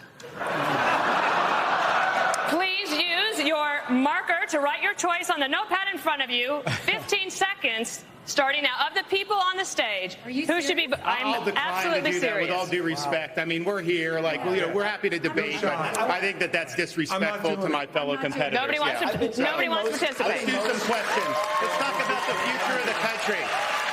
I want to be clear. Let me ask you this. If I may, let me ask you something. Let's talk about the future of the country. They didn't really seem to focus on the future of the country. It was a lot of jokes and prepared lines and talking over one another, wasn't it? Right. I think that's so unfortunate because I will tell you, I've knocked a lot of doors and I've talked to a lot of people on phones. And, one of the number one things people talk about that they are so tired of is the divisiveness and the polarization. And they're looking for somebody to give their solutions, some hope. I mean, I think that I don't understand how they are not focusing more on the economy, because when you talk to people, that is the number one issue is the economy. Hands down, it is no contest. And they're just not talking about it. And I do think that's that populism that Trump has. I think that's the part that works for him, because he is talking about how that workers are struggling and they're having a hard time now with the union issue and talking to the workers. I think he is very carefully doing a balancing act and walking that line in not necessarily agreeing with what they're asking for, but also recognizing the economic hardships that they face. And honestly, those are not economic hardships that are just, that's not just auto workers who are dealing with that. That's all of us. That's everyone. So that resonates with everyone, I think. But yeah, there's nobody out there, actually addressing what voters are wanting to hear and talking about what can we do to get the economy back on track. And obviously it's getting the current administration out for starters, but there are a lot of other things that they could talk about. And it was interesting. I guess the one interesting last night was watching the various candidates kind of sort of compensate to adjust from how they came off last time. Vivek was a little more humble pie sometimes and trying to, go a little easy, take that Reagan approach. It was totally the opposite of what he did last time. Yeah, somebody And made the joke in the stream earlier. He got that Jimmy Neutron hair. yeah, right. Yeah, that's funny. I did see a tweet where somebody's like, for every 1,000 likes, I'll make his hair go higher. But hey, there was one moment that I thought was actually substantive and I thought was very brave from Senator Tim Scott. Did you see his comments about the Great Society versus slavery? A little bit. I don't recall very much about it. Okay, well, I'm going to play the clip for our audience and I'll give you a brief little recap because I'd love to hear your thoughts on this one, okay? Give me just a moment. Here's the challenge, though.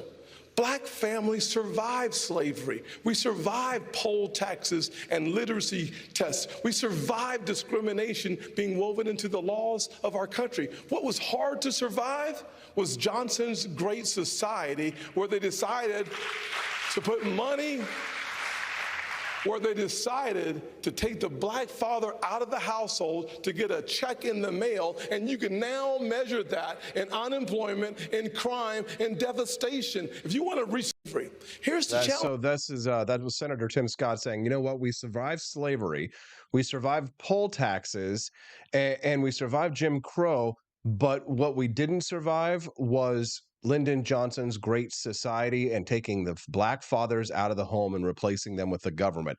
That takes guts. Yes. No, that's I love that about Tim Scott. And I will say, I've always been kind of looking, it's what I was looking for in the first debate. And when I talk about kind of candidates adjusting, for this next debate, that's one thing that Tim Scott did was he was much more assertive in getting out there and trying to make sure he was heard. In some ways, I think that's great. In other ways, I do think that it doesn't always come naturally for him. And so people feel like it's a little odd and out of character for him.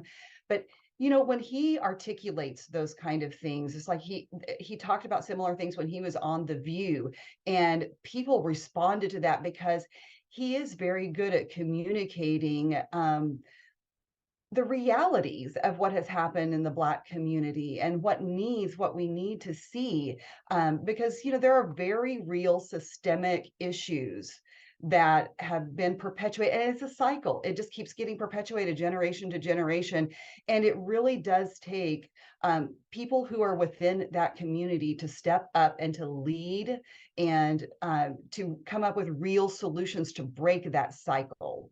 Yeah, speaking of leading and guts, I think one of the moments, the better moments from Vivek Ramaswamy last night were his comments when it comes to parental rights in regarding informing parents about children being transgender. Let me play that clip really quick and we'll talk about that. Over 10.7 million students in over 18,000 public schools nationwide have the ability to change their identity without parental notification. Governor Christie told Stewart last week that he would pass a federal law to protect parental rights. Would you try to do the same? I have to be very clear about this. Transgenderism, especially in kids, is a mental health disorder. We have to acknowledge the truth of that for what it is. I met two young women early in this campaign. On parental rights in schools. Parents have the right to know. And you know what the hypocrisy of this is? Even New Hampshire failed to actually get past a piece of legislation here. The very people who say that this increases the risk of suicide are also the ones saying that parents don't have the right to know about that increased risk of suicide. And I'm sorry, it is not compassionate to affirm a kid's confusion. That is not compassion, that is cruelty. I met two young women, Chloe and Katie, early in this campaign, who are in their 20s, now regret getting double mastectomies and a hysterectomy. One of them will never have children. And the fact that we allowed that to happen in this country is barbaric. So I will ban genital mutilation or chemical castration under the age of 18, and parents have absolutely the right. Would you try to pass a federal law that says parents should have that right? We are going to require states absolutely have to follow that through.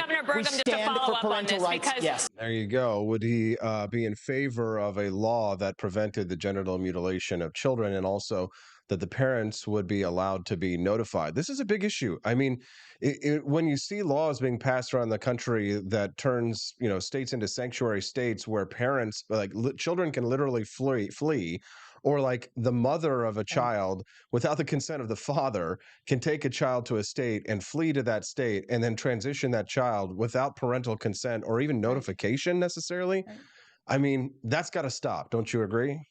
Oh, totally agree. And when that came out about California, like my first response was like, at what point do states like Missouri become sanctuary states for parents in that situation to flee to with their child to protect them, from a spouse who's, determined to inflict that permanent damage on that child. So I just I cannot fathom being a parent in that position.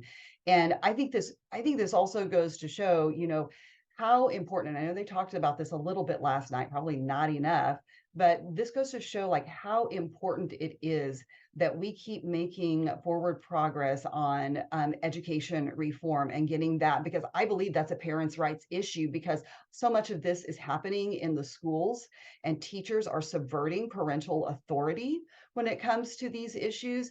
And that has to stop. And I know that people are like, oh, well, if you really want to pull your kids out, you can, you'll find a way. Well, that's really easy to say, but we have, the reality is our education system is a socialist system.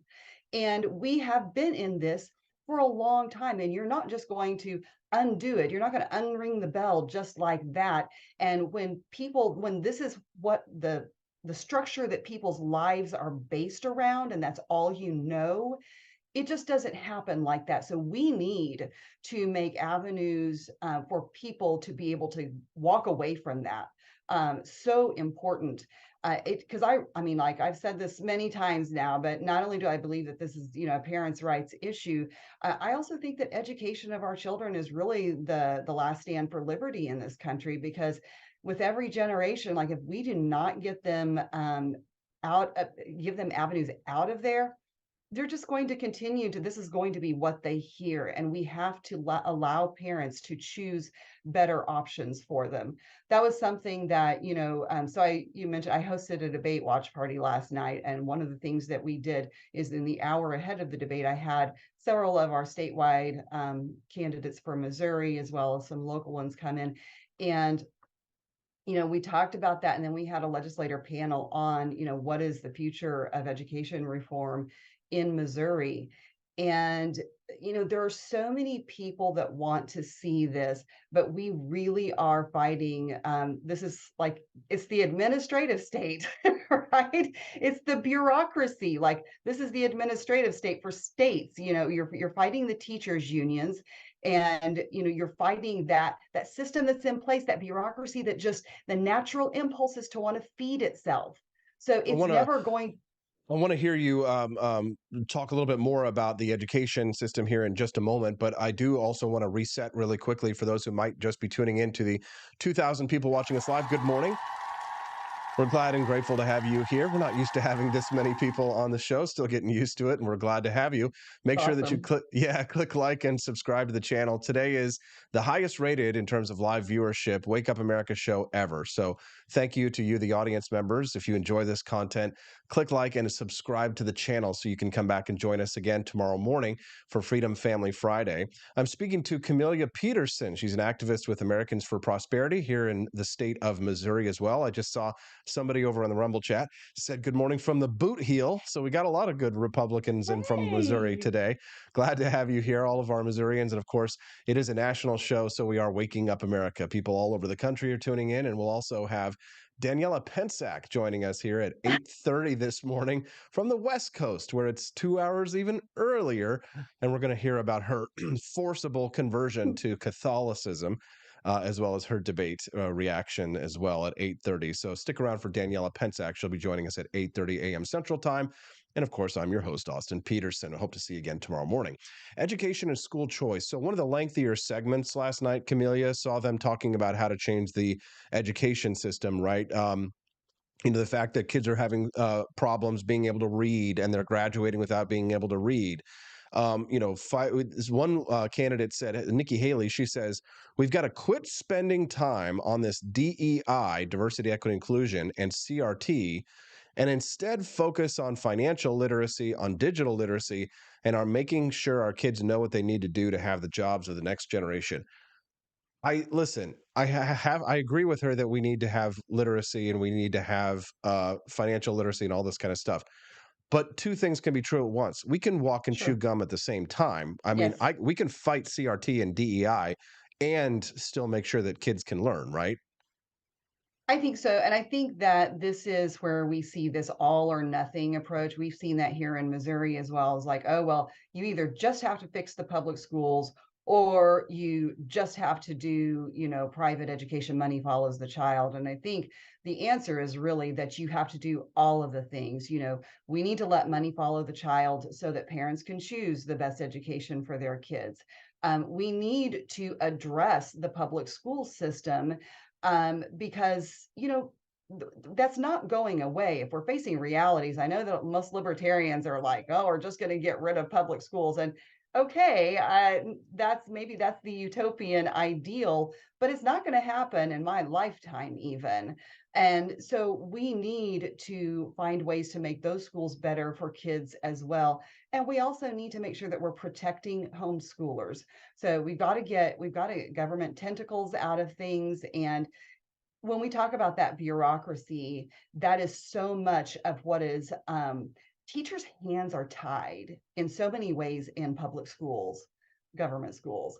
And so, the idea of allowing people the option to walk away as a free market approach to education, that doesn't just help parents and students, that helps teachers, because how many teachers are in the government schools who are talented, skilled teachers, and they're not making any more than these teachers who are feeding your kids these lies and this propaganda.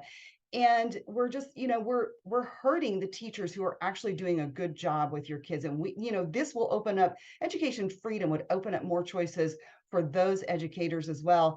But you're right, we do still need to keep pursuing getting rid of like CRT, DIE, all those kinds of things.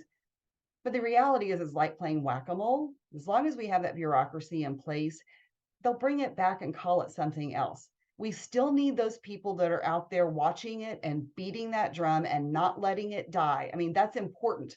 But I think that the real path forward on that, and what's really going to make a difference, is when that school system starts to feel the hurt by losing money from parents walking away, because they have no incentive otherwise to make any kind of changes. There's no competition. There's nothing that's going to push them to be better, except for, people say, oh, well, let's throw more money at them because that's going to do the trick. I love I it. don't think so. Camelia, I'd like to finish our discussion with the elephant who was not in the room last night. Personally, I have begun the process of acceptance that Donald Trump is the likely nominee for the Republican presidential candidate. Yes, we still have time. There will be primaries, but I think that likely the polls will probably bear out. And we're looking at a Donald Trump versus Joe Biden rematch. And I know a lot of people, especially the American people writ large, are upset about that. However, personally, I see a lot of positive things about Donald Trump, a possible Donald Trump second term. I know that people are freaking out about the possible constitutional crisis of the president. Can he pardon himself? Well, if he gets convicted of a state level crime and is sentenced to jail, what will the Supreme Court do? But honestly, we probably need to figure out some of these questions that hang in the air about whether or not a president can pardon himself. One, will that be tolerated? Two, whether or not a president who's convicted of a state level crime and sentenced to jail, whether or not they have to go to jail, or whether they have to govern from jail, or whether that has to be put off. The Supreme Court probably needs to get those things sorted out. So, I mean, are you afraid of the chaos that's coming from a possible reelection of Donald Trump, or are you like me and are you embracing the chaos and the darkness? Evil laugh. That would be my inner collapsitarian coming out. But are you saying that you know, we won't know for sure if it works until we try it, because I really don't want to try all of That's those the only things. way. That's the only way. The Oh, Supreme Court's Lord. never going to rule on something like that unless it becomes an actual filed legal court case. And of course, the left would Sure. challenge it. I mean, you know, what's Don't bad you though miss about $1.50 gas? Don't you miss Sure. when your mutual funds and your 401ks, your Roth IRAs weren't collapsing and the stock market wasn't collapsing? Don't you miss not having a president who's bumbling and stumbling and fumbling and a total moron? Wouldn't you like the Ukraine war to end? Of course. Do I think though that, I mean, do I think that Donald Trump is the only one who could do that? Do I think that Donald Trump was the only one who could do what he did while he was in office? Absolutely not. I mean, disagree. No, I think I honestly think that Trump is. Oh, you did get that little face there with me on the that. Yeah, you really think that anybody else could have prevented Ukraine and Russia from going to war and such that one? I don't think so. I think Trump is probably the only one who could have strong-armed Putin into not invading. You So that, disagree? I mean, I don't know that I disagree on that, but I think when you're talking about the economy, I think that, you know, most of the Republicans that were running in that primary in 15, 16 would have been able to carry out the things that resulted in those, you know, the good economic conditions that we saw.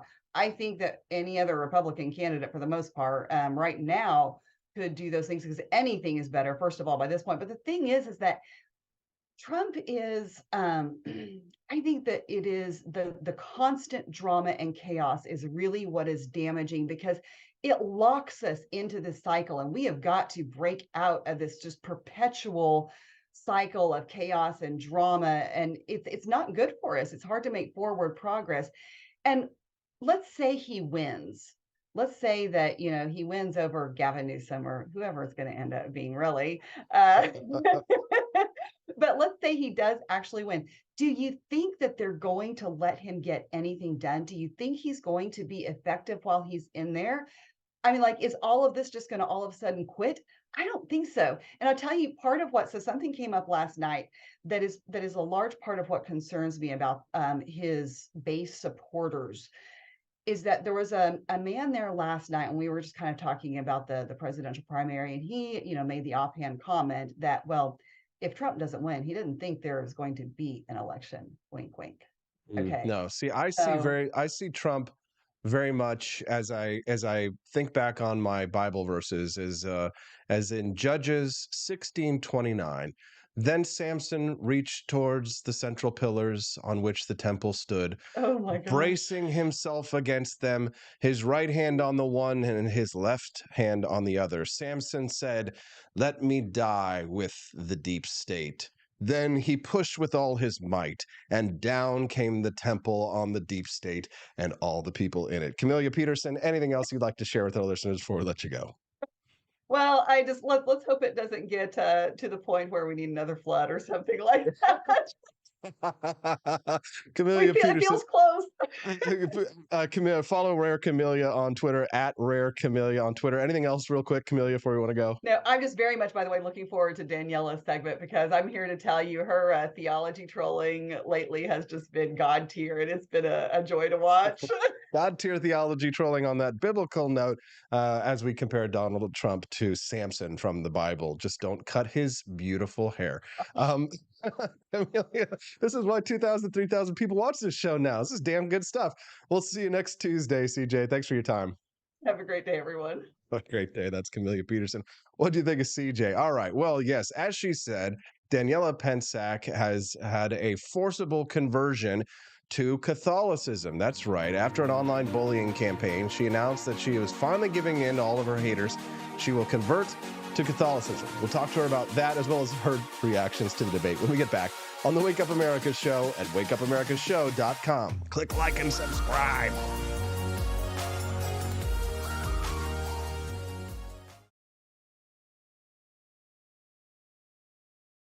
In the year 2022, Austin and Stephanie Peterson embarked on a journey to wake up America. They began humbly, with just 20 souls tuning in, learning, listening, and though challenges arose, like the looming shadow of YouTube demonetization, their spirit never waned. And now, thanks to you, thousands rise with the sun to join them, to listen, to engage, to be a part of a community.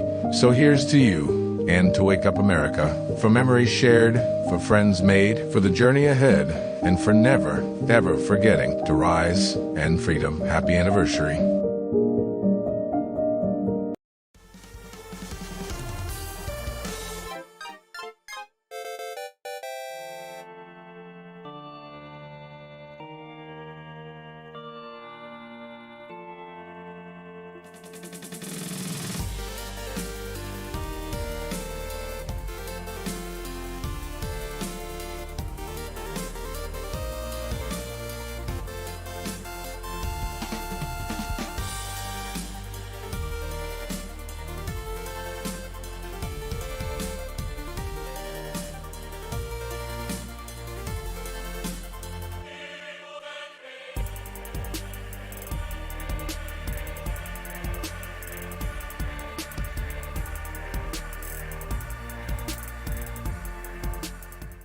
It was 1946. A battle was fought, not overseas, but right here on American soil. The Battle of Athens, an intense struggle against election fraud and for the rights promised by our founding fathers. Driven by the Second Amendment, ordinary citizens stood tall and fought back. Help us expose this momentous battle of integrity and bravery. Your support can make a difference. Visit givesendgo.com/bleedamerican and pledge your support, because we believe in the power of truth, the strength of unity, and the spirit of we the people. Let us not forget, we bleed American.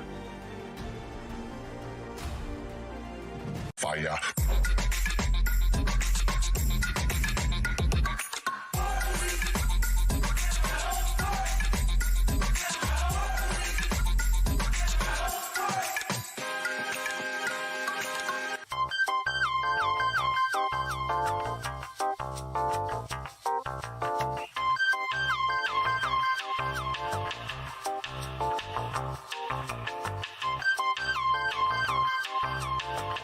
Hello, this is Barack Obama, and let me tell you why Austin Petersen stinks, and you should never pay attention to anything that he has to say.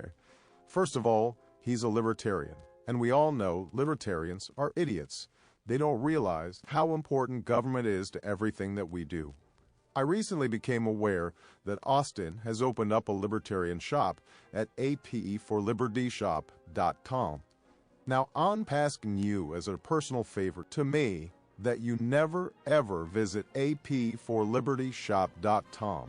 With all of the great Liberty merchandise there, the last thing that we need to do is to get people spreading this message around the country, because then they might start thinking that they don't need government. And that's the last thing that good Democrats like us want. So if you love democracy, like me, and hate freedom, then don't visit AP for Liberty Shop. Like I said, whatever you do, do not visit apforlibertyshop.com. I'm Barack Obama, and I approve this message.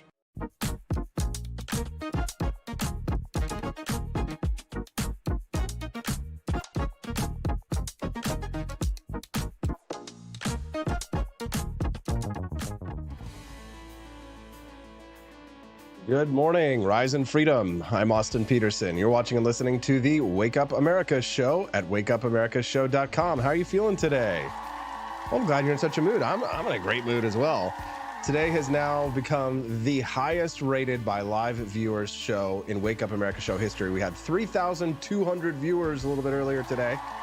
Thank you so much to Rumble for featuring us up top. They still got us near the top, and we're grateful and glad for that, because we've got 1,400 people watching us live right now, and quite frankly, that's more than we had about a month ago. So we're glad to have you all here. Make sure that you click like and subscribe to the channel if you're enjoying the content that you're watching. If you just saw that awesome commercial for apforlibertyshop.com, you saw that we got the best endorsement of all. Barack Obama said, do not visit apforlibertyshop.com. Don't do it. Do not visit, he says. Well, he says, if you love democracy, you'll never visit apforlibertyshop.com. Any democracy haters out there? Check out apforlibertyshop.com. You can get awesome shirts like my new Michael Myers, you can see here, No Lives Matter shirt. There you go. Instead of the Black Lives Matter shirts, get yourself a No Lives Matter shirt for Halloween. We got lots of great liberty-related Halloween merchandise over at apforlibertyshop.com. When you see that pop up that drops into the screen when you visit the page, don't just close that automatically, because you get a 15% discount on your first order at apforlibertyshop.com. So if you want to get the Mike Myers No Lives Matter shirt, you get that 15% discount just by entering your email in that pop-up. So, but if you don't want it, I understand. People don't like pop-ups, but hey, 15% off that shirt. It's a great deal.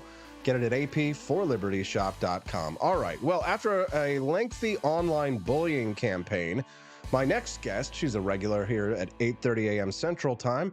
My next guest announced that she has converted from Calvinistic theology, from Calvinistic Christianity.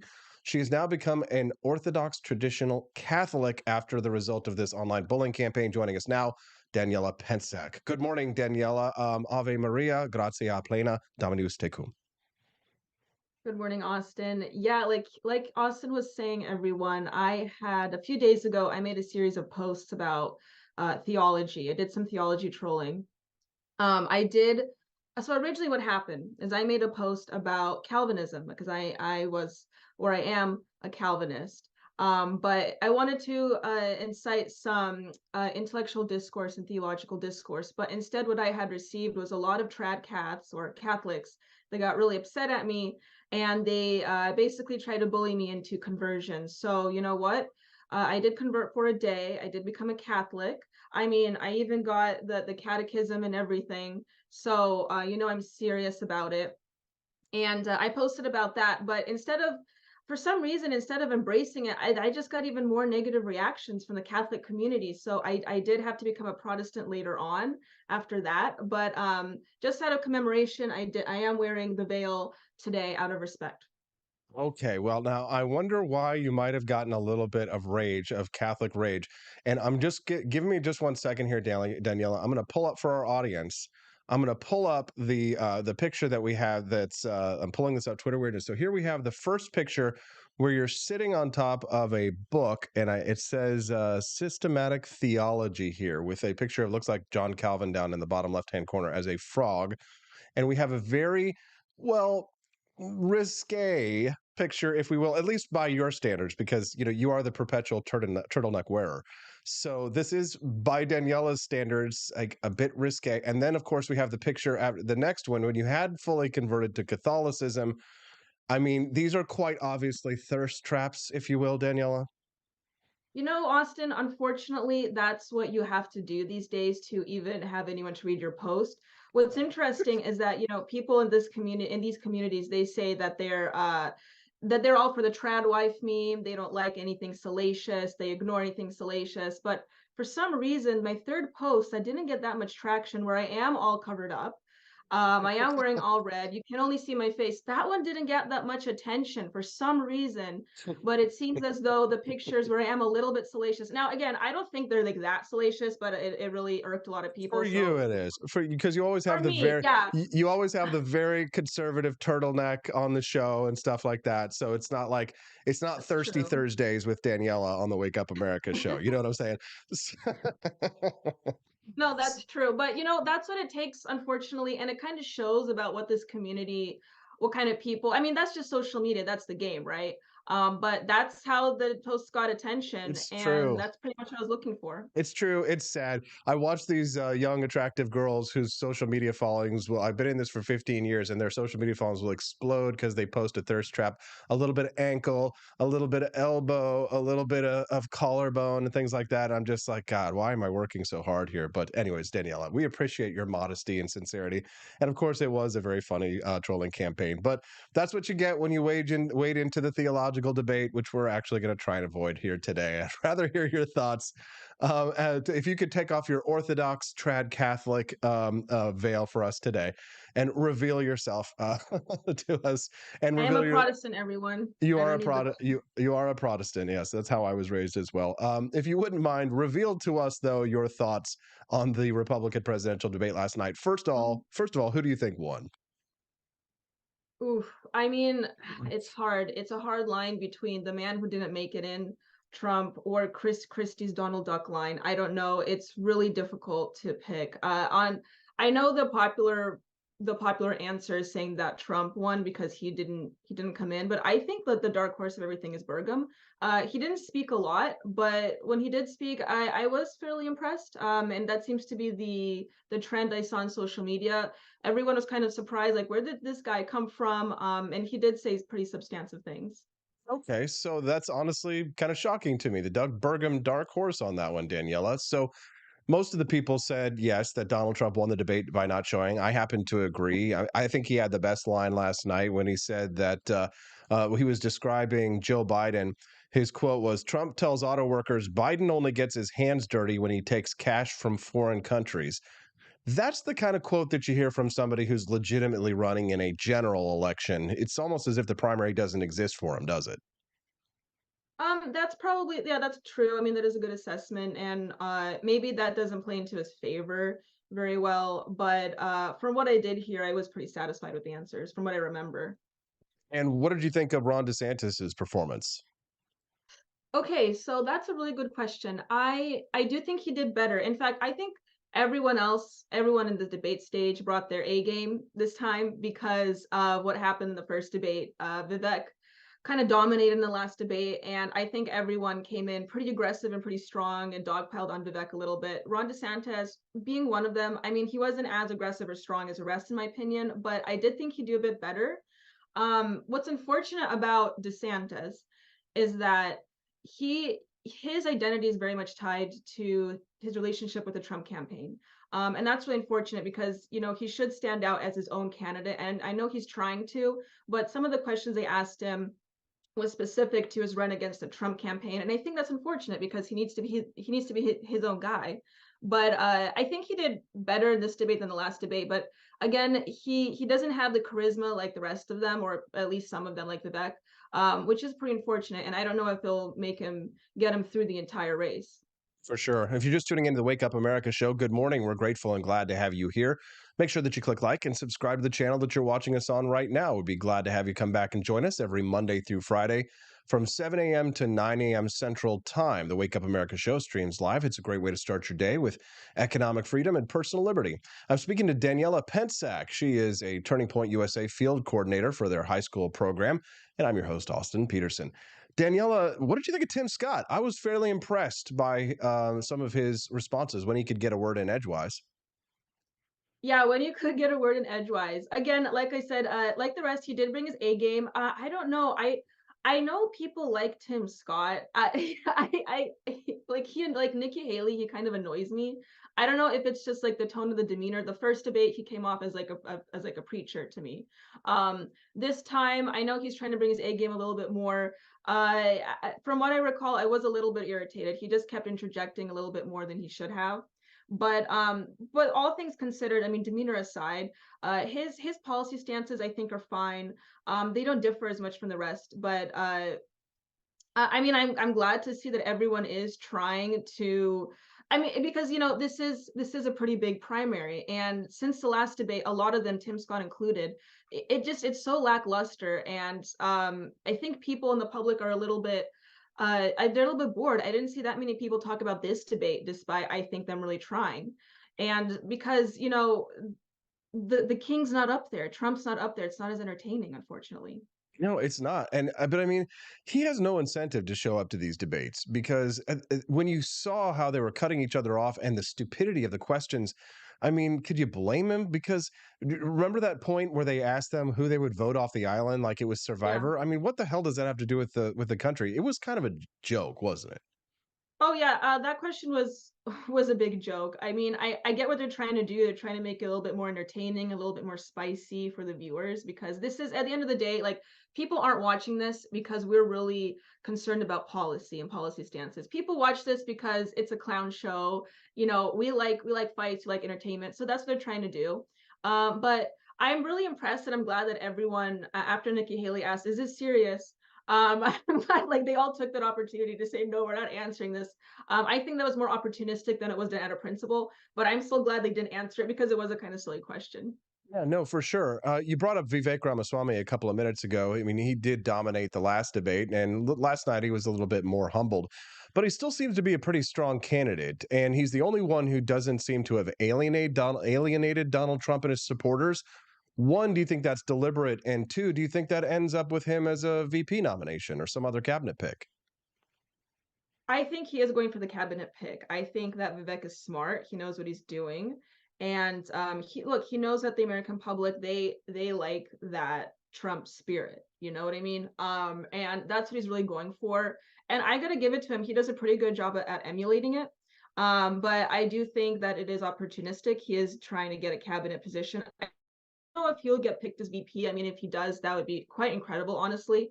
But having both Trump and Vivek together, I know a lot of people like that ticket. I think personally that would be a lot of chaos, but maybe it'll play out well. I don't know. We did have Pence as a good in the last ticket, and that didn't really work out as well. So maybe Vivek would have been a better choice. But for some reason, I get the idea because they're both so similar. I feel like both like that chaotic energy in two people would just be a little bit too much. Yeah, I could see that, but the thing is that it seems as if Vivek has the strongest grasp on policies, right? He's right about the transgender issue. He's right about DEI and CRT.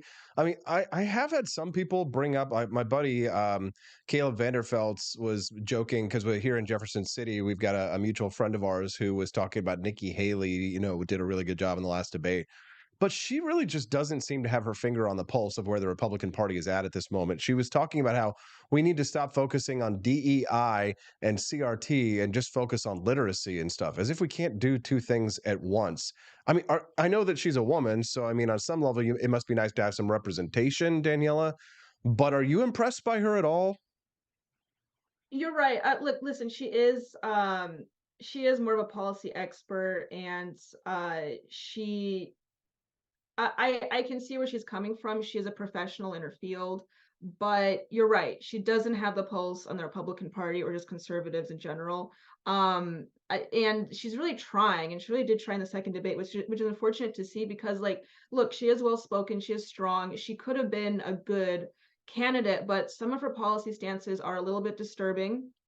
I will admit, she is a little bit of a war hawk, but which she just misses the point. But she is an expert in her field, so that's why she's coming off as that's why I think she's a little bit unrelatable to people. But I mean, clearly she's not going to get very far into this race, I don't think, because of that. If you're just tuning into the Wake Up America show, good morning. I'm your host, Austin Peterson. We're glad and grateful to have the 1,000 people here with us joining us live right now. Don't forget, out of you, if you could, just click that like button and subscribe to the channel that you're watching us on so you can join us every Monday through Friday from 7 a.m. to 9 a.m. Central Time. The Wake Up America show streams live. Our regular guest joining us right now, Daniela Pensack. She's on the West Coast, so she gets up way early for us in the morning. We always appreciate her. So why don't you show her some appreciation when you click like and subscribe and come back and join her for her regular spot every Thursday morning at 8:30 a.m. Central Time. Just adjust for whichever time zone you might be in. She does that for us. She's 2 hours early, and we appreciate her input today. Daniela, let's finish our conversation here by talking about the likely nominee, because all of this discussion, in my opinion, about the debate and about these other candidates is really talking about who's going to be, come into second place. Unless some divine miracle occurs at this point, we see DeSantis supporters coping on twitter.com every day.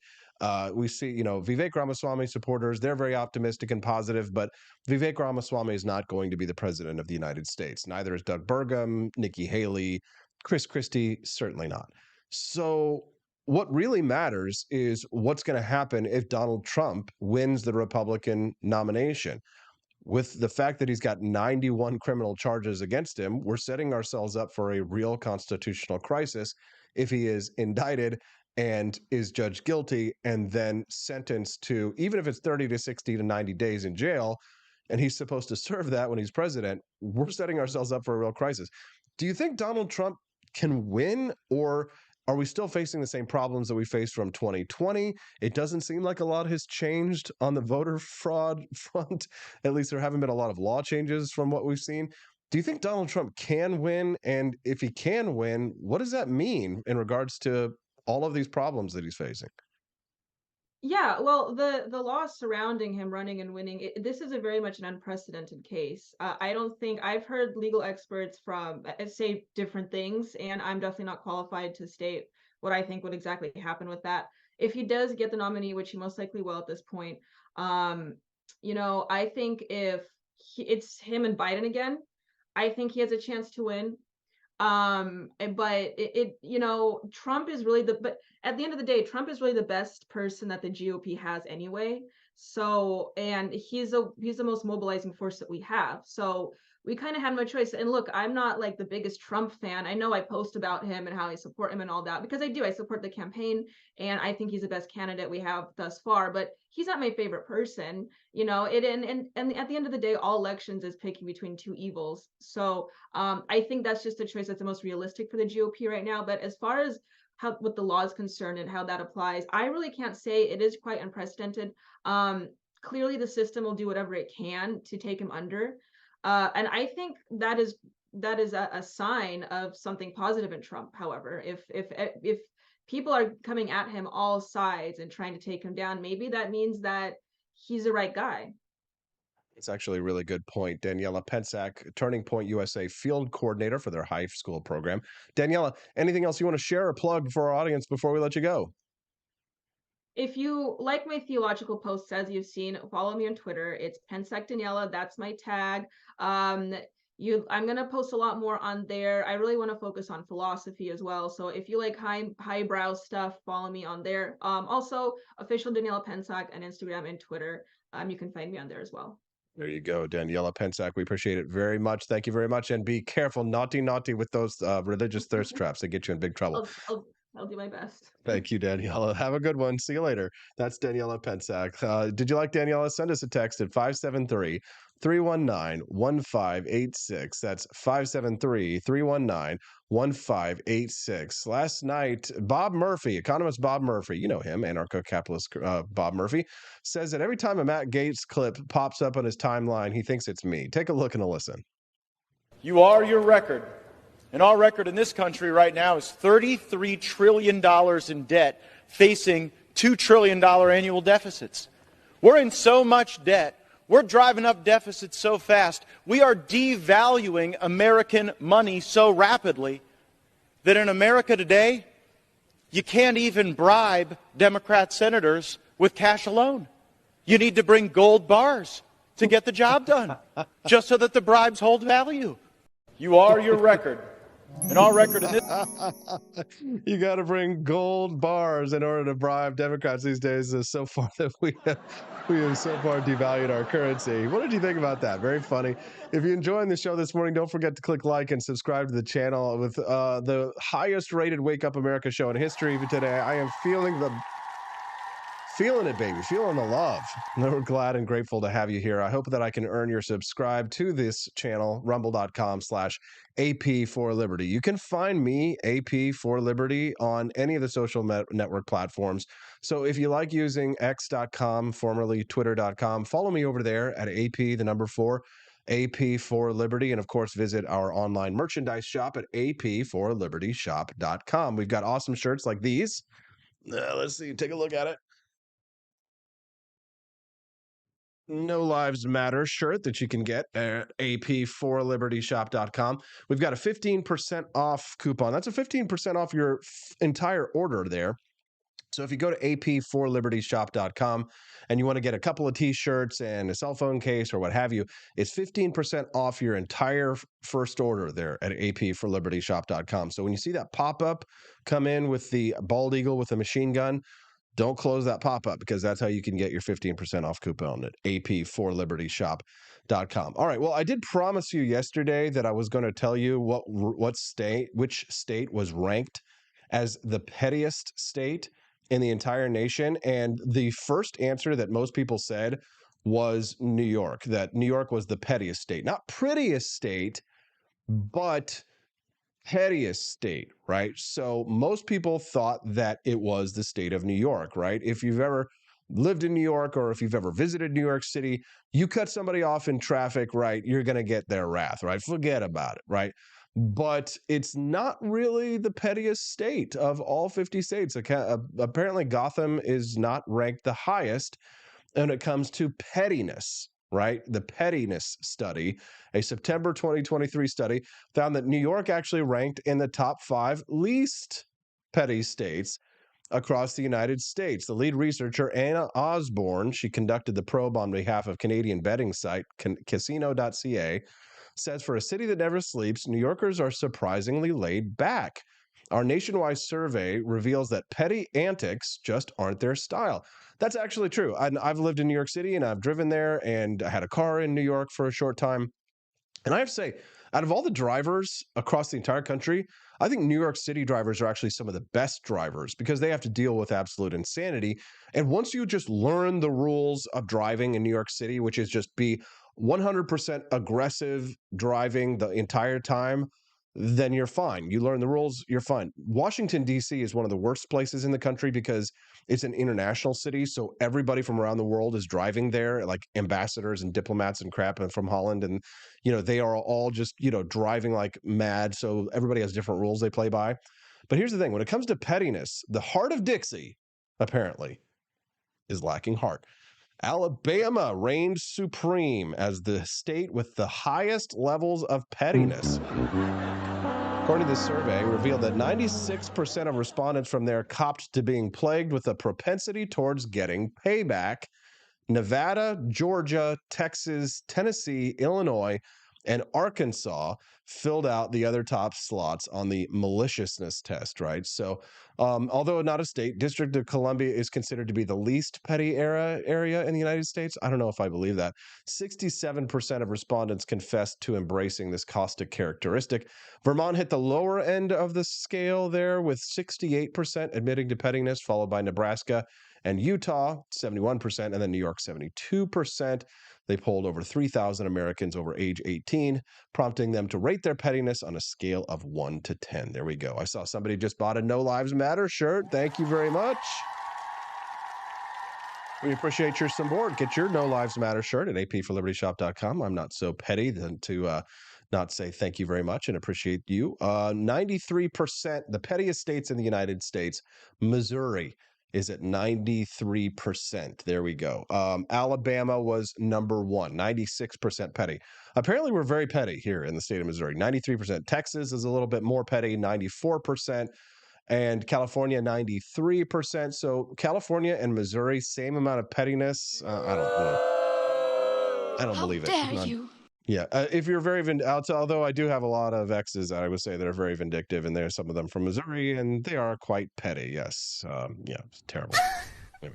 Anyways, thanks so much for tuning into the Wake Up America show today. Again, highest rated show ever. So exciting. Thank you. We appreciate you. Tomorrow is going to be an even better show because it's Freedom Family Friday. My smoking hot redheaded libertarian thirst trap wife will be joining us, Stephanie Peterson. And special guest from the Freedom family, Justin Peterson. My brother will be joining us on the show as well. So it's Peterson. It's going to be a great show. Monday through Friday, the Wake Up America show streams live 7 to 9 a.m. Central Time. It's a great way to start your day while you're getting ready for school, getting your kids ready for school, getting ready for your day. You stay informed. I've always got the best clips of what's happening in the world. I've always got the best content of what's going on in the news. And I've always got the best guests. And of course, the best host, myself, AP. Follow me over on twitter.com at AP4Liberty or Facebook if you still use that old platform at AP4Liberty as well. But before you go, do us a favor, click like right here on this stream and subscribe to the channel that you're watching us on right now so you get updates whenever you go live. Help to support the ideas of economic freedom and personal liberty. And of course, visit apforlibertyshop.com. You can get a cup of our delicious founding flavors coffee, our premium coffee for coffee lovers. And for those who are tired of sending your money to woke corporations that hate you. Spend your money with people who will use that to support our American dream, our loving Peterson family, as well as to fight for more economic freedom and personal liberty. That's what we're all about. And we'll see you tomorrow on the Wake Up America show at wakeupAmericaShow.com.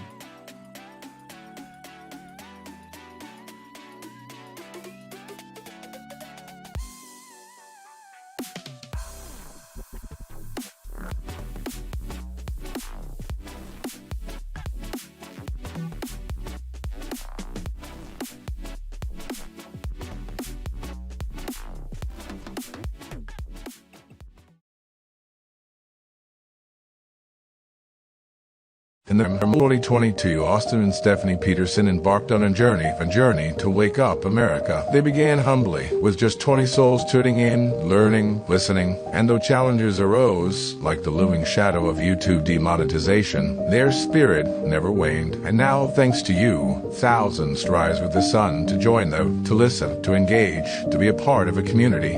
So here's to you, and to wake up America, for memories shared, for friends made, for the journey ahead, and for never, ever forgetting to rise and freedom. Happy anniversary.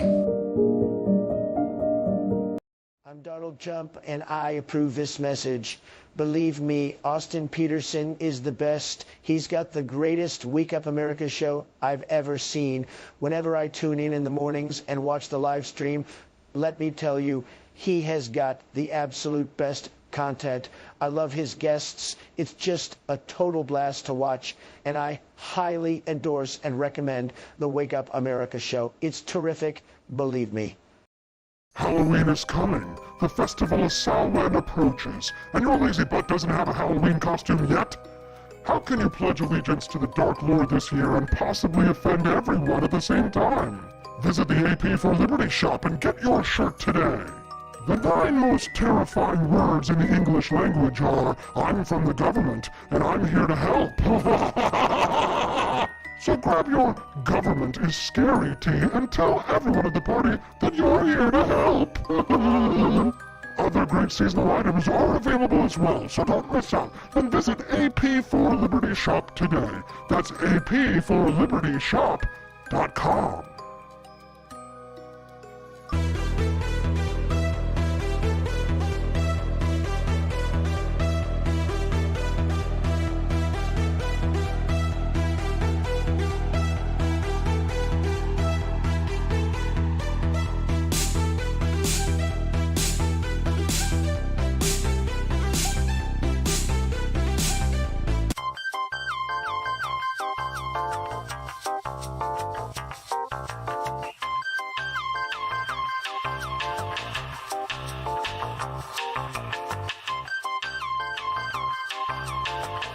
I'm a public defender. I am a public defender. I'm proud to be a public defender. 80% of Americans accused of a crime will get appointed a public defender. Everybody from a speeding ticket to capital murder. For every dollar we spend on public defenders, we spend $3 on prosecutors. Public defenders have to do pretty much everything on their own. Social workers, counselors. Investigating is another piece of it. The average public defender holds 300 cases annually. You never feel like there's enough time. Public defenders have health issues all the time. A lot of people give up and say, I can't do this work anymore. Gideon's Promise trains, mentors, and supports public defenders. There are a lot of people who say that they would not still be public defenders, but for Gideon's Promise. It's fueled me to continue on in this fight. Gideon's Promise has changed the face of public defense. People see us as troublemakers. Good trouble only. We don't make it easy. It should not be easy to take away someone's liberty.